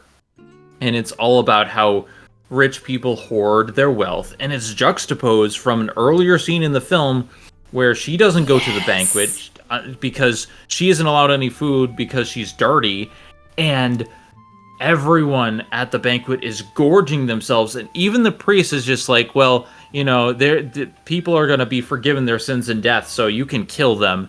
And it's just like, it shows the duality there, and I love it. Yeah, Yes, there's a lot of duality throughout the movie, and Guillermo made it, like, very clear.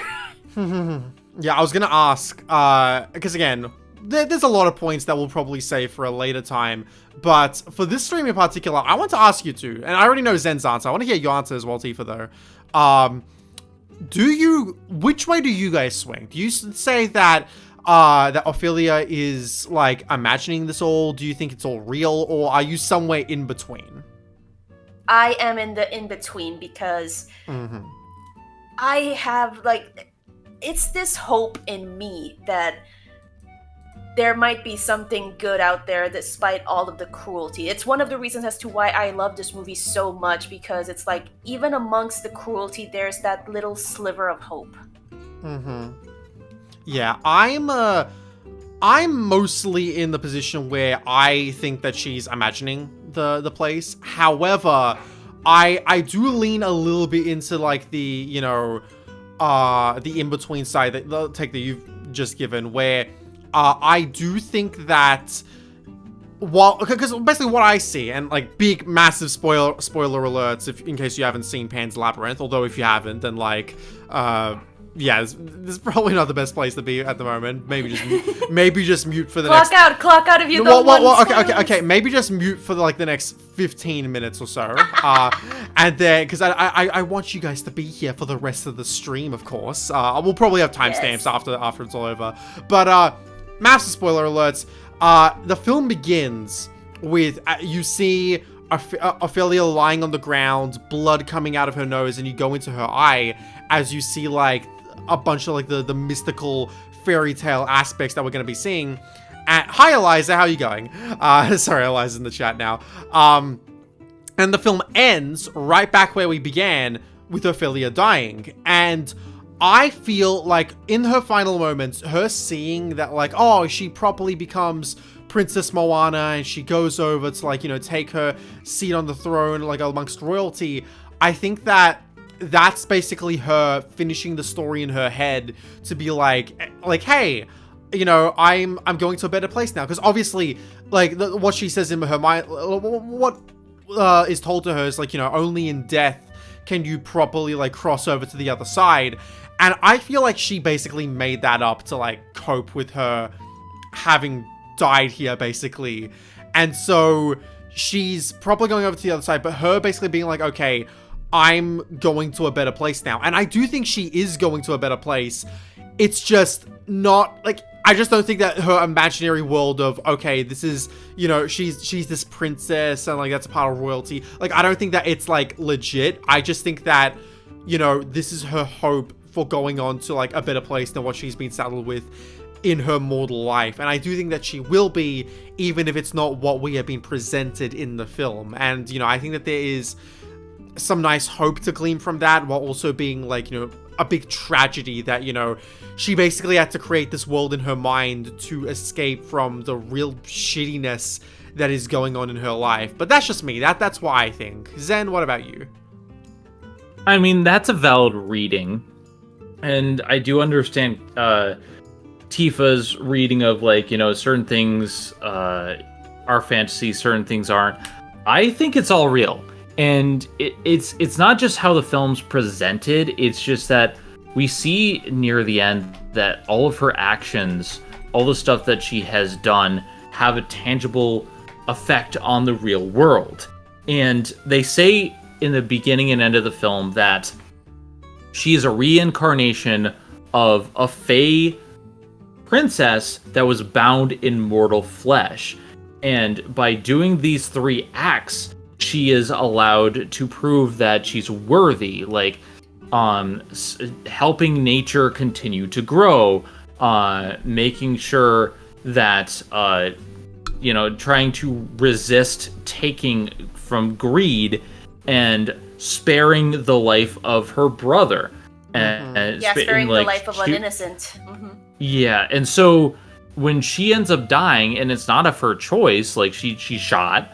When she ends up dying, she proves that she is a good person, and she kind of goes there. Now, there is a disconnect between the way the Fawn is presented in the real world versus the Fae world, and some could read that as, oh, maybe this is just her imagining a dream. But I feel like the Fawn was like more of a test, and I feel like this, if she had left her mortal coil, she went to the realm where she was supposed to go. Is it real or not? Doesn't matter, because she's still going to the place and left a good mark on the world. That's my take. I totally get that. I feel like one big thing I want to say about Pan's Labyrinth is because when a film usually does this, where it's like, oh, it's very ambiguous, well, not just a film, but like show, movie, game, whatever. It's like, I feel like whenever a plot does this thing where it's like, okay, well, this aspect of the plot is left ambiguous. You know, we don't know whether this is the truth or if this is the truth, and it's like, that's fine to do. It's a very understandable thing to do, because like it allows for a lot of different interpretations, and like, you know, in concept, having an ambiguous plot element is really, it's like really cool, it strengthens your film. A lot of the time, a problem I notice with a lot of stories is that because they have left something very ambiguous in their plot, the issue then comes, well, okay, when you look at the film from these different perspectives, does it hold up no matter which perspective you take on the film? And not only that, but is there enough plot in the film itself, and enough characterization and enough execution on the themes to support these varying different interpretations of the film? And that's where a lot of like kind of vagueness and a lot of plots falls apart for me, is that when you look at a film one way, it might work very well, but if you look at it this other way, that's where it just kind of falls apart a lot of the time. Whereas in Pan's Labyrinth, Del Toro does a really good job of just strengthening these characters and the narrative and the themes that he's executing upon. He does such a good job executing every aspect of them to make it so that no matter which way you go on, is this real, is it not real, like, the film backs it up really well. And I gotta commend Del Toro for that, because when I think about it, okay, well, if all the stuff that's happening to her is real, if all this, like, if the labyrinth itself is real, if the Feywild is real, if all that, like, is all real, does the film hold up? And I think it absolutely does. If I look at it from the perspective that I look at, and it's, like, all imaginary, it holds up just as well. And I gotta commend Del Toro for that, because not a lot of filmmakers can pull that off as well. And he does just a phenomenal job with it, like, in the final product. One thing I do want to bring up, actually two things, but they are related. Like, first of all, this film is entirely in Spanish. You have to get you have to get subtitles. And sometimes my attention span wanders with subtitles. I always have to have them on when I'm watching something because I have a hearing thing, where if there's multiple things I kind of don't pay attention. But with this, my attention never wavered, and I think a lot of it is just the worlds that he creates. The colors are so pronounced, and even though it has like a muted color palette in the real world compared to the fantasy world, it's not dull. It's not like where some games and some films, like, they're just brown and blue and dreary, and here it's dreary, but it stands out, and it's like every single scene drew me in to the point where, like, I wanted to see more. I wanted to know more. Yeah, you get like these teals for the real world, and then you have like these gold and browns for the fantastical world, because you can see it as especially with, for example, when Ophelia does her tasks. Like, the first one with the frog, you see that there's more of this like earthy golden hue when she goes to face the frog compared to when she gets out of it, and it's like a very dreary teal. And then with the pale man as well, it's nighttime and it's a very dark teal in the real world, and you see all of the golden colors in the pale man's realm. Even when it's the end of the movie, you see like the fire engulfing the mill because of the guerrilleros fighting against the Capitan Vidal. It's a golden light overcoming the dark teal, and that's like Guillermo's go-to colors for chiaroscuro.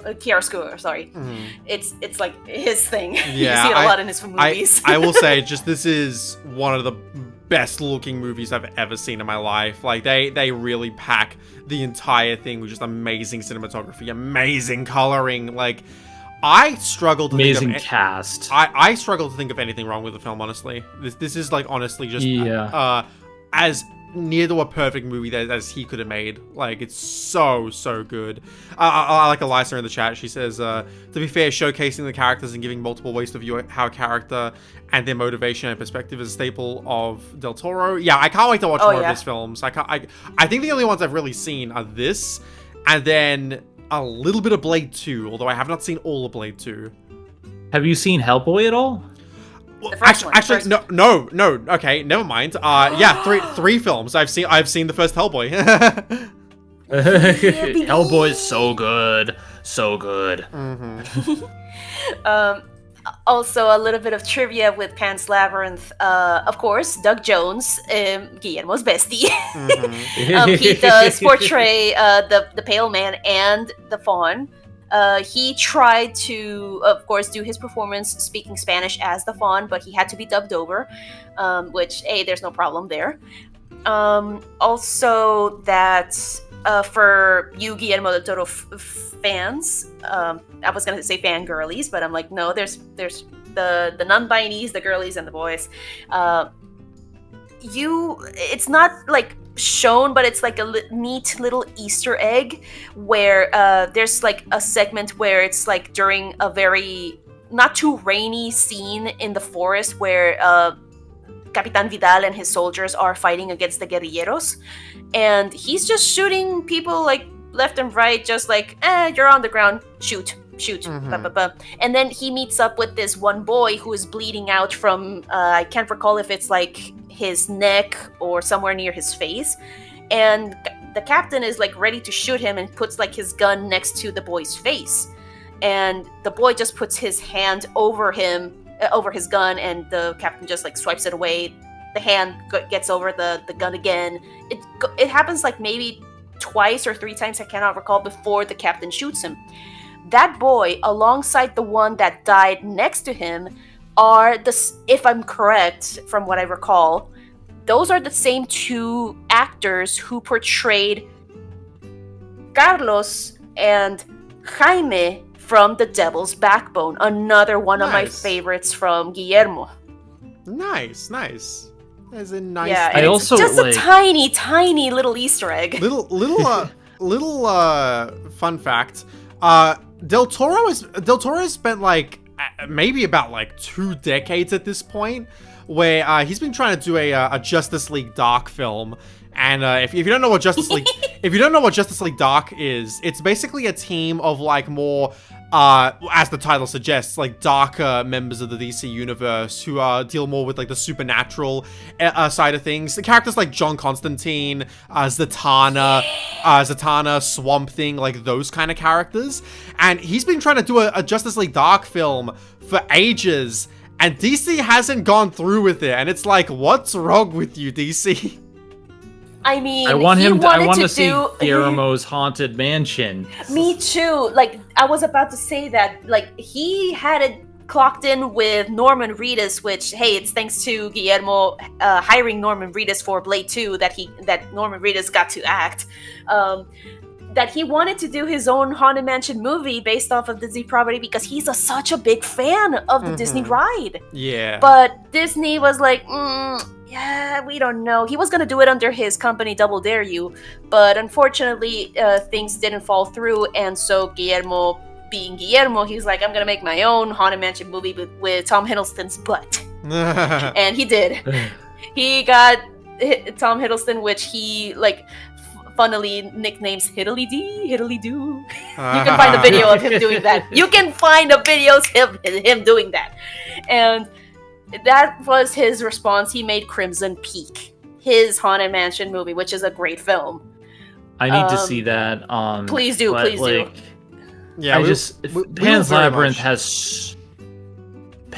just has so much going for it. Like the little creaking whenever the fawn moves, the little the world, the way the practical effects work. Just watch Pan's Labyrinth. Yeah, be in a happy mood when you do, but just watch Pan's Labyrinth. Watch it as a double feature and have something happy as the second film, because it's very much a downer. But I very much want to see more of Guillermo's fucking I'm my free Caucasian ass coming out there. Guillermo's filmography I want to see a lot more of. Like, I want to watch his Pinocchio film, which came out like almost 2 years from now. I want to watch Shape of Water. I want to watch Crimson Peak. I still haven't seen Pacific Rim, actually. That's another film I want to see. Nightmare Alley is also a very good one. Nightmare Alley is also another good one. But yeah, I very much want to see a bunch more of his films. But do you guys have anything else you want to say?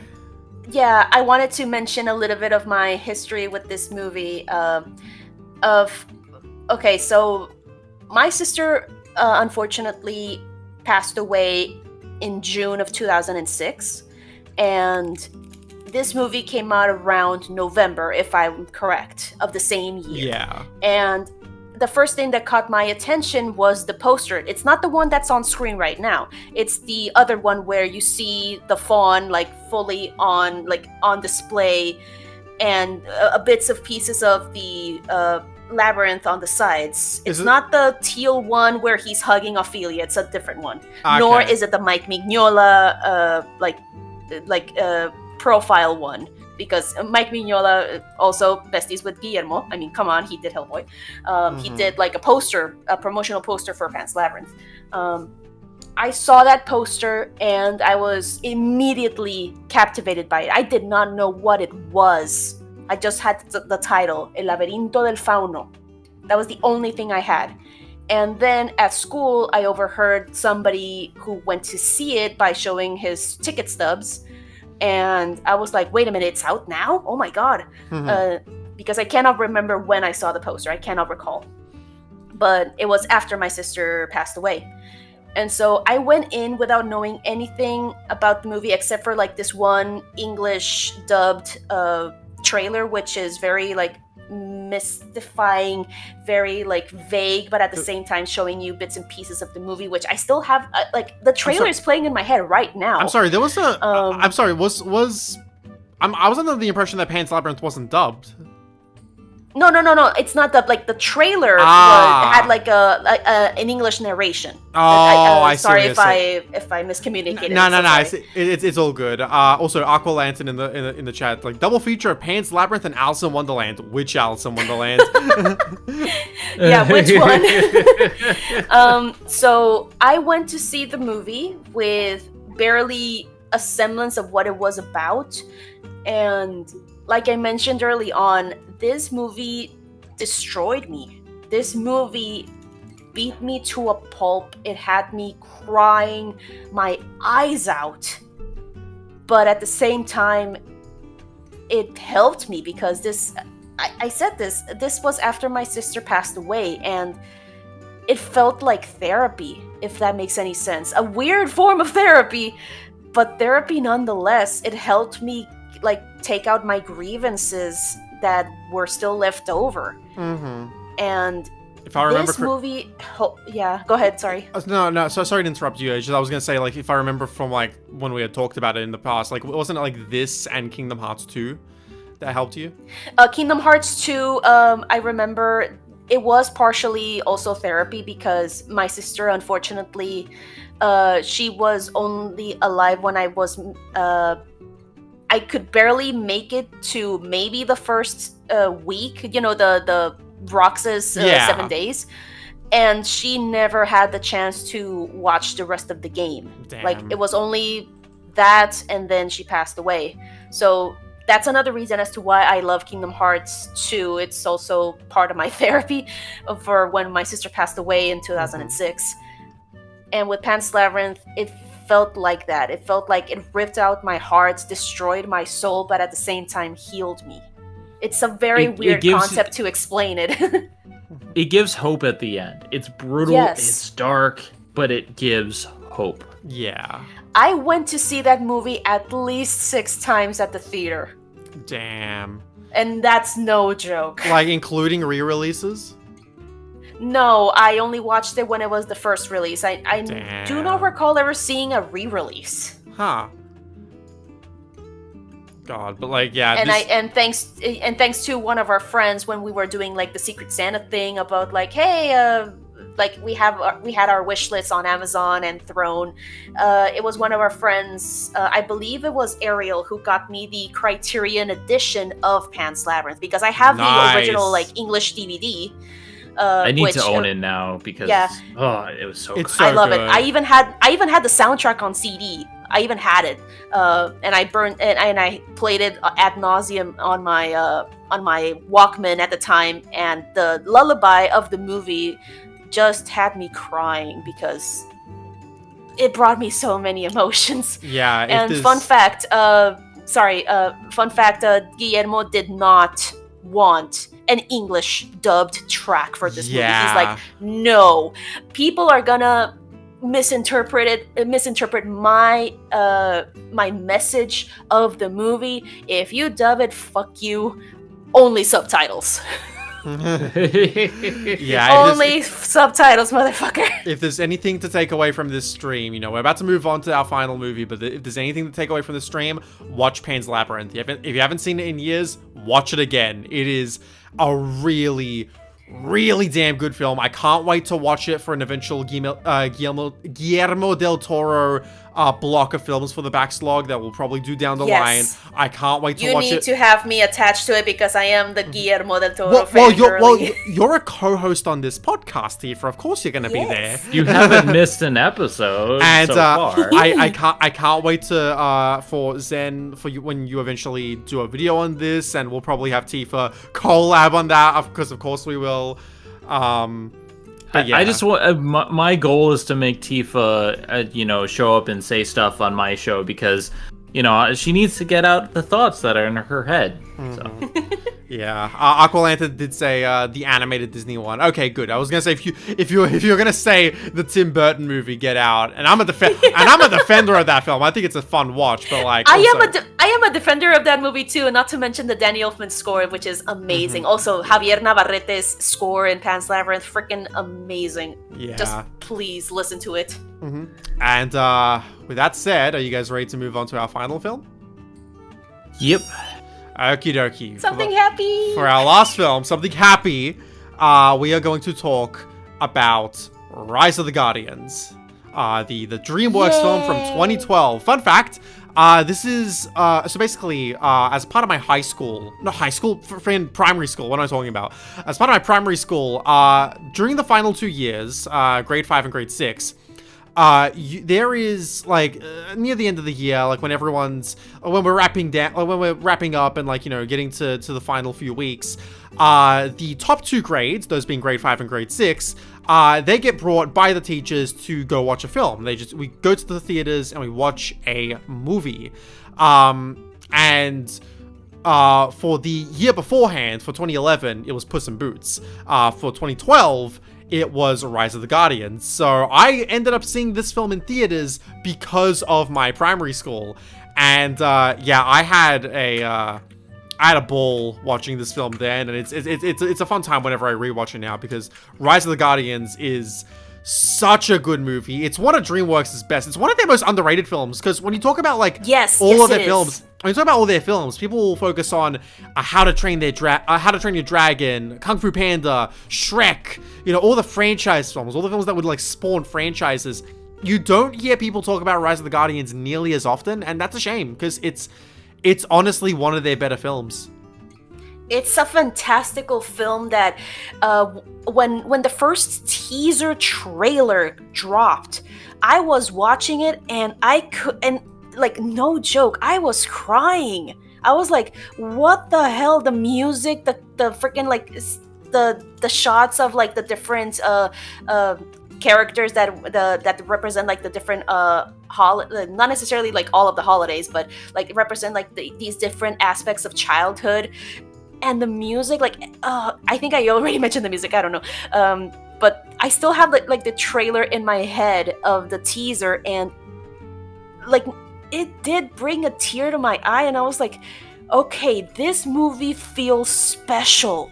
I cannot miss it. And this was way before Jack Frost was even in the picture. Like, and also, I before this movie even like the concept of the teaser came out, I used to stalk Wikipedia for like the future projects of like companies like Pixar. I learned about the Bear and the Bow, which turned out to be Brave, and also this one where I just read the concept of it, like, oh, Santa, the Tooth Fairy, the Easter Bunny, and the Sandman get Jack Frost to join their side or whatever to fight off against Pitch Black, who is the boogeyman, to try to like take over like and bring darkness. And that was the only concept I had in my head, and I was like, this sounds weird. I bet it's just gonna be for babies, something similar to like Boss Baby, speaking of. But it wasn't until the teaser came out, and I'm like, this was what that like portion of text on Wikipedia about? Yeah, I will say the then, the Wikipedia thing is something I do like even now, where I'll look at like the MCU films page on Wikipedia, the Walt Disney Animation Studios films on Wikipedia, and my cousins are like, how do you know all these things about like films that are coming out like years from now? I'm like, I look at Wikipedia. I used to do that, not anymore, unfortunately, unless they announce it at like cons or something. Mm-hmm. And of course, this film is based off William Joyce's books of the Guardians of Childhood. Which, fun fact, this movie was being developed alongside the books because William Joyce just had this idea thanks to his daughter, which the movie is dedicated to, because unfortunately his daughter passed away because of cancer before the movie even came out. Like the daughter, Catherine, which you can easily like pinpoint from the character Catherine in the books, and also I think it's also Catherine in the Epic movie, based off of also William Joyce's books of the Leafman, which is a Blue Sky movie. Yeah. So she just came up to her father and said, like, do you think that Santa and the Easter Bunny are friends, or do they know each other? That was the freaking catalyst that brought this movie and the books to life. Because of that little question. Damn, yeah. I love this movie so much because of so many elements. Of course, Pan's Labyrinth is going to be number one alongside Nightmare, but Rise of the Guardians is like so close because it felt very different from your usual DreamWorks movie. They took a chance, and in my opinion, they succeeded. Even though the box office says otherwise, which it sucks because after the release of this movie, they let go a lot of employees. It sucks. and you look at DreamWorks' release schedule after this movie came out, and stuff like The Croods and Boss Baby. Boss Baby was a couple of years afterwards, but there was also like Turbo, you know, the film about the freaking snail go fast, good movie pitch. Like, it's, yeah. With these Latinos making white ass tacos. Yeah. I also love in the chat, Fruity was basically like, this started a lot of shipping wars, and it's like, yeah, I remember the Elsa and Jack Frost stuff. Oh god. It was difficult to get away from. But yeah, Zen's muted at the moment. But when Zen comes back, we'll ask her thoughts. The Croods is good, Aqua. I just saw your comment, Aqua. I like the Croods. I think it's good. I don't remember liking it all that much when I saw it, but I saw it like ages ago. So like I gotta watch it again, you know. So because I don't have a good mindset about that movie because I gotta rewatch it. But I will also say little note, and this is very immature, but like I didn't know, like maybe like this bit just skimmed over my mind, or like maybe, you know, like I just didn't realize. I can't remember why, but I didn't realize that the name of the main villain was Pitch Black. You know, I just knew him as the Boogeyman, and so, but I didn't realize his name was Pitch Black. So whenever they called him Pitch, I was just like, "Are they calling him a bitch? What the? Why are they saying? Why are they saying that?" Like,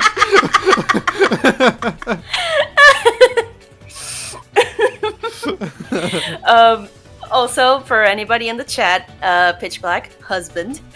Of course. Yes, he was like one of the first characters that I said that. Yeah, he's like one of my type, and I was like, even back in the teaser, I'm like, oh my, voiced by Jude Law, which I'm like, hello, hi.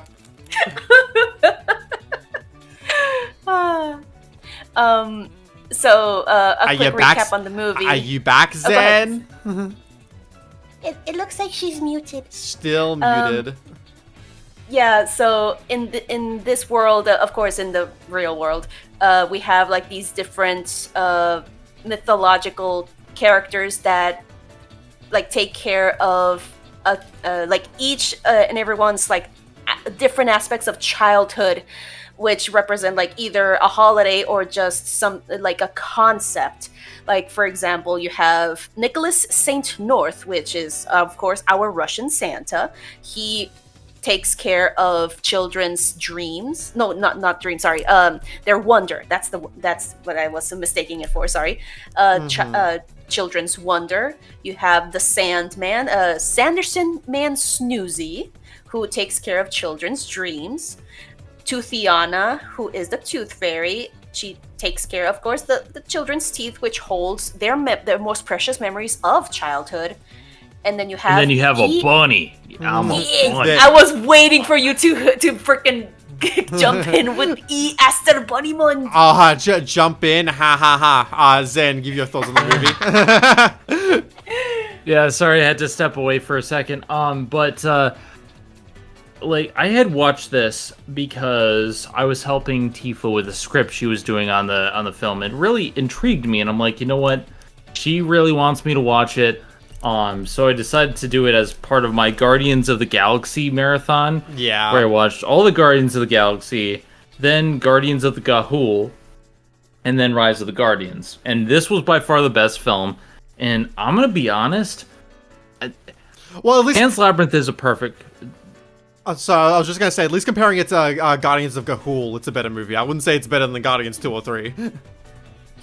I would say it's up there. But when it comes to this marathon that we're doing, the films that we're talking about right now, well, Pan's Labyrinth is a perfect film.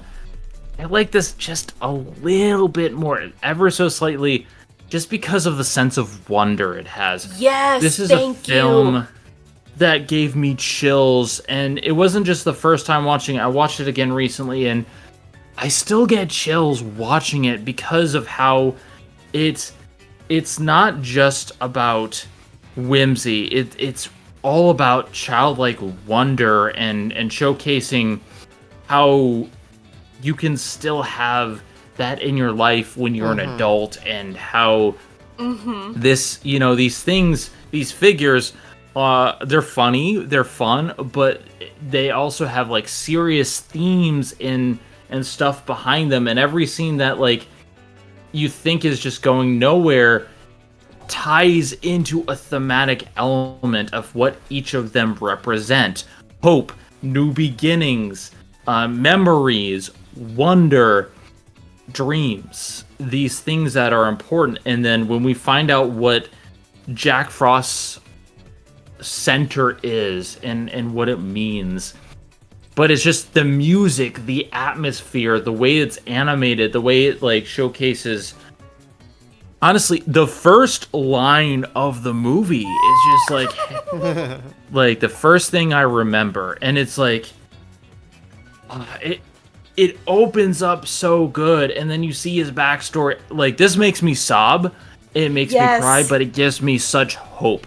It's such joy, and that's why I love it more. Like, yeah, it's not like something like Guardians of the Galaxy Volume 3 is better in that regard, because it is so good, but like Rise of the Guardians just brings me back to being a kid, where like everything about the world held meaning and wonder, and it reinvigorates. It's like, yes, hunting eggs can be silly and childish and whatnot, but it has a meaning. And they have these, you have Hugh Jackman going up and saying, "I'm a bunny." I'm a bunny. This film is really fun. This film is like really funny. Like, I like when they make a competition out of like gathering the most teeth, and Santa just like has like this big laugh about it to himself, like just like having won the entire thing. It's really fun. Oh, also, when he becomes Small Bunny, he's so cute. I was hoping for you to reach that scene when you were watching it. I'm like, yeah, she's gonna watch the bunny. I'm gonna let you go, but like, this film means so much to me as someone who had to, I had a lot of my childhood feels like it was taken away from me because of my transition, and I didn't get to experience it. But like, this speaks to my childhood. The thing that I want to take away is that as an adult you can still inspire and still have that childlike wonder, and it's great. Back to you guys. Yeah. Apologies, I had to do something real quick for Mom. It's all good. Yeah. Before you jumped in earlier, I was explaining a little bit of like the concept of the movie, which of course, like we were all mentioning, that each of these characters represents something of childhood.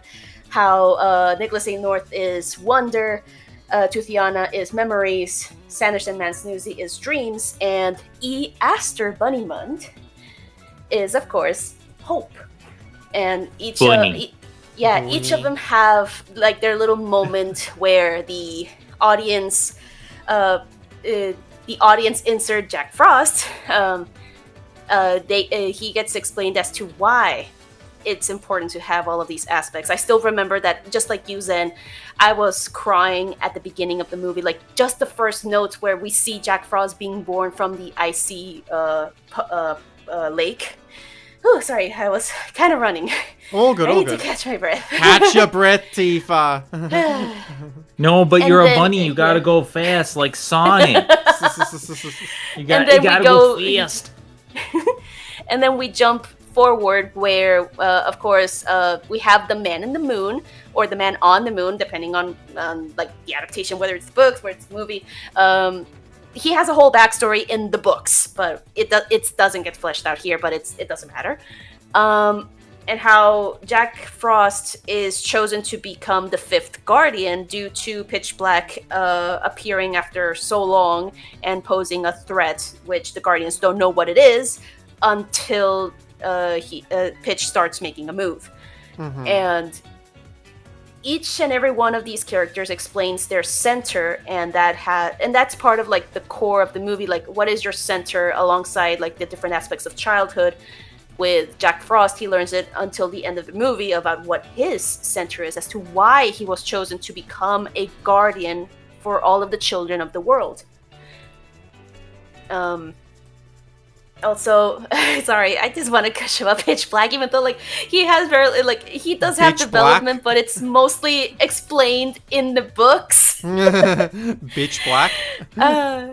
Yeah, Pitch Black, my husband. Yeah, you missed that, Zen, but The basically... boogeyman. You missed that, Zen, but basically, when I saw the film for the first time, I missed the fact that his name was Pitch Black. You know, I just referred to him as the boogeyman. So that when they were saying like, "Oh, we have to stop Pitch," I was just like, "Are they calling him a bitch? Like, why are they saying No, that?" no. You know What that you don't this movie is a understand, PG Phil, movie. it's like Killer Bean, where he's like beach. Hero, Beach Oh my continues to God. dance. Oh, good. And one of the aspects that made me like feel for Jack in this movie, even though he's not my favorite character, but he's close, but it's because of, you know, how many young girlies out there, non-binies as well, or maybe like young boys were having a big old crush on the young boy. Yeah, ship him on with the Jack Frost. ship him with Elsa. Or ship him with Esther Bunnymund, or ship him with Tuthiana, which I've seen that kind of artwork, of course, or with Pitch Black, because hey, why not the protagonist with the bad boy? I mean, Like, it happens. I get the idea that like two ice icons, but the thing is, you know, the Jack Frost is like 300 years old, so And Elsa's like 21. that's Oh, yeah. Maybe so- 21-ish, yeah. I thought you were gonna go the opposite direction, because technically, isn't like Jack eternally 16 years old or whatever? Either 16 or mean, 21, I but cannot he's recall. he's still been like unliving, like ghosting. He became a 300 spirit. Years. He became a winter spirit. Mm-hmm. So yeah, 300 years. Yeah. See, this film, Yeah, because this film was very weird for me to watch, because the only experience I had with Jack Frost was the Santa Claus 3, the Escape Clause, and so that Oh was. my god. I am an unironic defender of that movie. Well, maybe a little bit ironic, but like still, it's a film I watched a bunch as a kid, and so. Like, Jack Frost is in that movie as the villain, and so when, you know, when I watched this film, I'm like, this is a very different take on Jack Frost. Funny, with me, it wasn't really because of the Santa Claus movies. It was thanks to some of these, like, story, either, like, bedtime stories that my mom used to collect for me, like, these big books with, like, the entire story, like, stretched out in like 2 pages with illustrations on it, and one of them had this like odd story about this very Cinderella based tale of like, yeah, you have like this family that hates this young woman who is beautiful and they just want to get rid of her, so they send her to gather firewood during a freaking blizzard and hope that, hey, she might die out there. And so she goes out to gather the firewood, and she stumbles upon Jack Frost, who is just doing his thing. I cannot recall the details, but I do remember some of the illustrations and how she just, instead of running away or, you know, doing the usual thing that humans do, she just waves hi to this winter spirit that ends up being Jack Frost, and Jack Frost is taken aback a little bit, but also taken by her because of how beautiful she is and how kind she is, that she just invites him back to her house, to her family, and basically become a couple. And the family's like, oh shit, what the hell? What the hell? He's supposed to die. That's what I remember. That was like my first exposure to Jack Frost, thanks to that little story.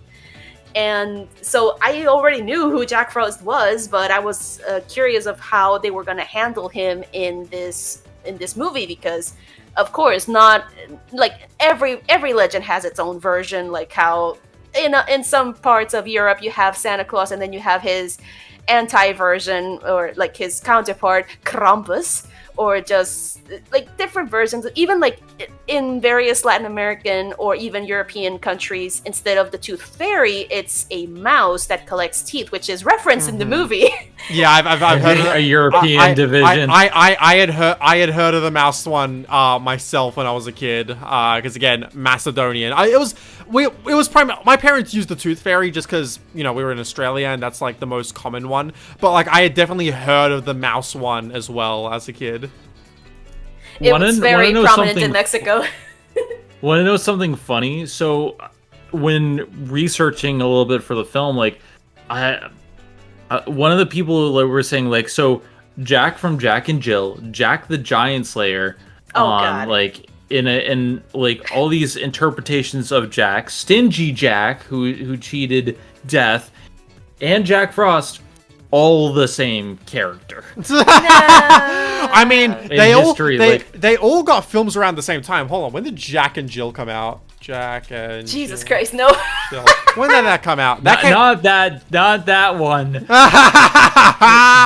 Like, I was talking about Jack and Jill went up the hill. That legend. To fetch a pail of water. Like, basically, they're all supposed to be the same person. Because Jack the Giant Slayer also came out around this time as well. Jesus Christ. They had a thing for like, hey, revisiting like old like either nursery rhymes or like old childhood stories that were and Jack Skellington is also supposed to be Jack Frost as well. It's also like I've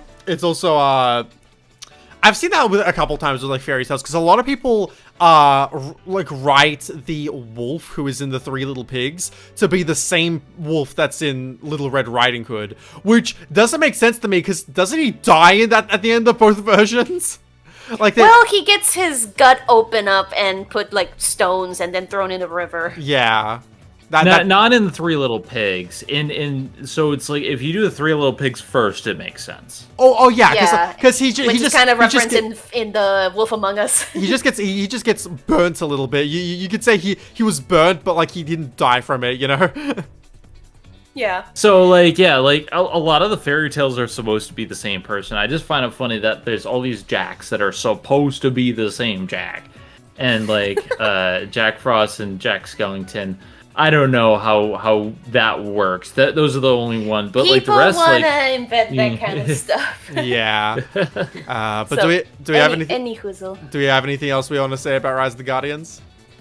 Of course. No, watch it. It's fantastic. Yeah. I just wanted to talk a little bit more of like the story a little bit, but I think we talked a little bit much. If you guys are interested in reading the books, they are of course very different from what's shown in the movie, because the books are pretty much like an extended version, and each and every one of the books like handles a particular character. Like the first one is of course Nicholas St. North, and how everything starts off with a backstory of how Pitch Black became Pitch Black. But as the books progress, and especially the one when we reach Jack Frost's book, because that book came out after the movie, it's so odd because it involves. Okay, yeah, the series also involves aliens, which that's not the weirdest part.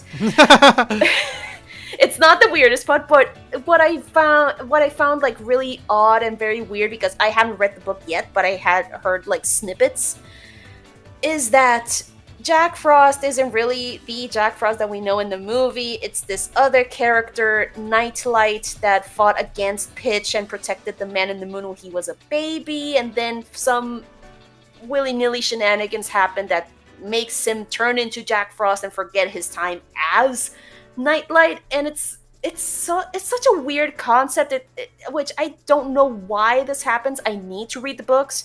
I have the entire collection. I just need to continue reading. I stopped at the Sandman book, which is book number 4. And I just need to, because it's an easy read. It's a very easy read. It is for children. Yeah. And it's William Joyce with his amazing illustrations. That man did such a great job. I will say it's such an odd concept. I will say I really like the artwork. Just like looking these books up, I really like the artwork that they're saddled with. Like he does a really good job of like picturing like all these characters, and they look pretty close to the movie. Like, you know, I know some of them came out because again, afterwards. he was writing the books while the movie was being made. Gotcha. Yeah, and so if you're interested, you can read the books. Just don't expect that they're like directly from the movie. They're pretty much like a base. Like, yeah, you can take certain aspects of it and put it in the movie, similar to how they did with How to Train Your Dragon, which is nowhere close to the book, the first one. Because I've listened seen Dom's to review. Yeah, it's the movie is way better. Yeah.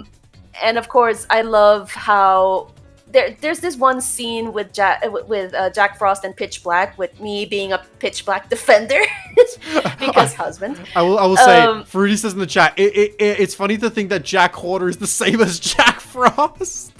Oh no, Fruity! Yep, and the Jack that jumped over the candlestick, same Jack. Oh my goodness. There's this scene like after the other Guardians think that Jack betrayed them because, hey, how did you get the teeth with your memories? Oh my god, you must have made a deal with Pitch Black. Oh my god, you betrayed us.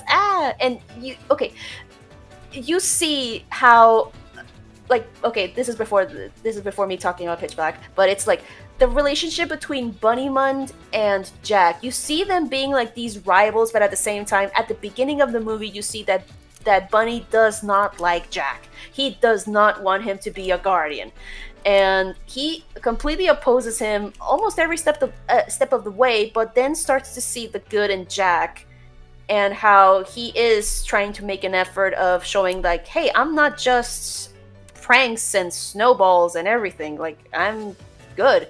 And he starts like showing off, especially when we are at the Bunny Warren, doing the eggs with little Sophie, the little girl that stumbles into the Warren on accident. You see that they start like having a bond and being vulnerable with each other, and how that trust is pretty much like dashed when the eggs get crushed by the nightmares after Jack gets his teeth back. Yeah. And how Bunnymund, you see that he is broken. He is so like upset about the entire situation, about how children no longer believe in him, feeling what Jack is feeling, but not necessarily thinking it that way. And how he was about to strike Jack, like he was about to hit him. You see his hand going up when he says, "We shouldn't have trusted you." And then he starts talking about his like what he represents, hope, and how he lost his hope. And then going to how Jack just runs off to the Antarctic after the rest of the Guardians also like turn their backs on him, thinking of the betrayal, and how Pitch comes forth with why he's doing all of this. Because number one, he wants to be believed in, and he is getting that power back. But that's just surface level. That's what we're shown. That's what we're led to believe, that it's just that, which, yeah, it is almost all of it, but you get hints of what happened from the books. Like when he tries to get Jack on his side, like, yeah, I always thought that they would never accept you, but now you know how it feels, and that I believe in you. But then Jack, of course, attacks him, being like, yeah, whatever you say, no, how dare you say that you know how I'm feeling. And it's like, no, I know how it feels to be forgotten, to be shoved in the dark, about having that longing for recognition, for having a family. Like, that hits hard if you read the books. Yeah, and then I'm sorry to railroad you, Tifa, but like, you know, I was thinking for us to be done in just a little bit, so yeah. Yeah, sorry about that. I just wanted to talk about that scene because I love it so much. Because it's pitch black, like being vulnerable so that he could get Jack on his side. And again, it's all in the books. It's all in the books. Yeah. And it's one of the reasons why I love his character. And you also see his disappointment and also sense of betrayal when Jack is like outright saying, no, leave me the frick alone. Leave me out of this. You see those micro expressions on pitch black on his face, being like, oh, you're not gonna accept my offer, and then just turn into anger, being like, oh, so you want to be alone? Fine. But first, and then the whole situation with that scene.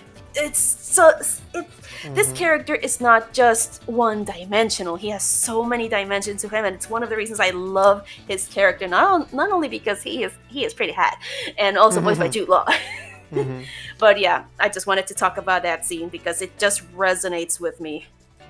Yeah, but with that being said, I think overall, all three of us are just on.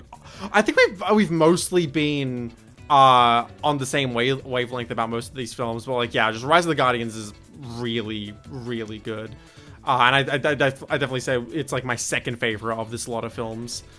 But I've also had more time to think about this one and watch it, you know. So yeah. With that said, you're fired. No, it also has a very magnificent score, which unless you can find it through some odd channels, you will not have like the complete soundtrack in hand. You're gonna have like a short version, which that's the one that I had, and then if you look hard enough, you will get the entire score where they have like the missing pieces of music that are not in the official one. So go hunting if you love that soundtrack. Yeah. But with that being said, I'm glad that we were finally able to do this stream, because I've been wanting to do it for a while now. It's been in the live section of the channel, just sitting there for a little while now, and I don't blame anyone if they forgot that we were doing this stream. But I'm glad that we were able to. It was a good chance for Tifa to get to gush about some films that she really loves, and I want to give her that, because coming up next, for the next episode of the Backslog. In fact, coming up next for the next 4 episodes of the Backslog, we are going to be handling a series that this is your fault. We're going to be handling a series that we've been talking about for quite a while on this channel. You know, and there'll be like other videos down the line that we do to discuss this series as well. This is definitely only our first step. You know, our first step in covering this, but for the next time on Backslog, for the next few times on the Backslog, we will be jumping into Fate Stay Night.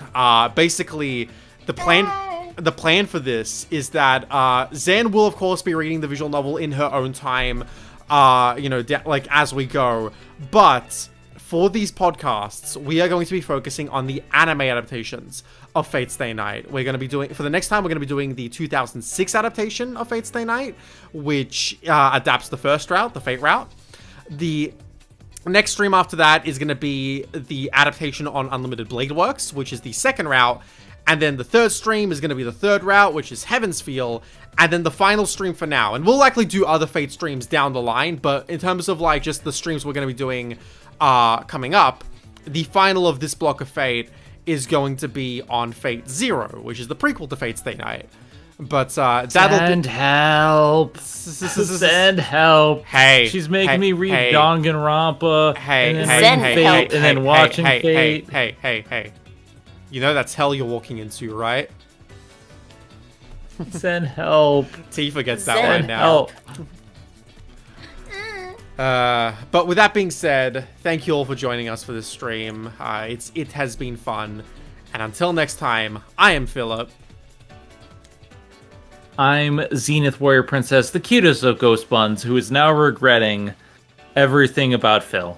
And I am Tifa, also known as Gutslove. And we will catch you guys in the next stream when we discuss Fate's Day Night 2006. So with all that said, oh, by the way, next week, because we have a bunch of videos planned out for the next few weeks, to release weekly because we are finally back on track with our schedule. But next week's video is either going to be my first scripted video on the channel, which is going to be me recounting my trip to America last year, and that's going to be that's the story time video I said I was working on in the update, so look forward to that. It's either going to be that or the next Disney debate. The next Disney debate is already done, but I kind of want that storytime video to be first, but if it's not done by next week, then it'll be the Disney debate video. So it'll be one of the two, and then whichever of the two it's not will be the next week after next week after this video. So yeah, with all that being said, have a good one, everyone. We will see you next time for Fate. Bye-bye. Bye. Bye, and Phil's fired, but too much reading.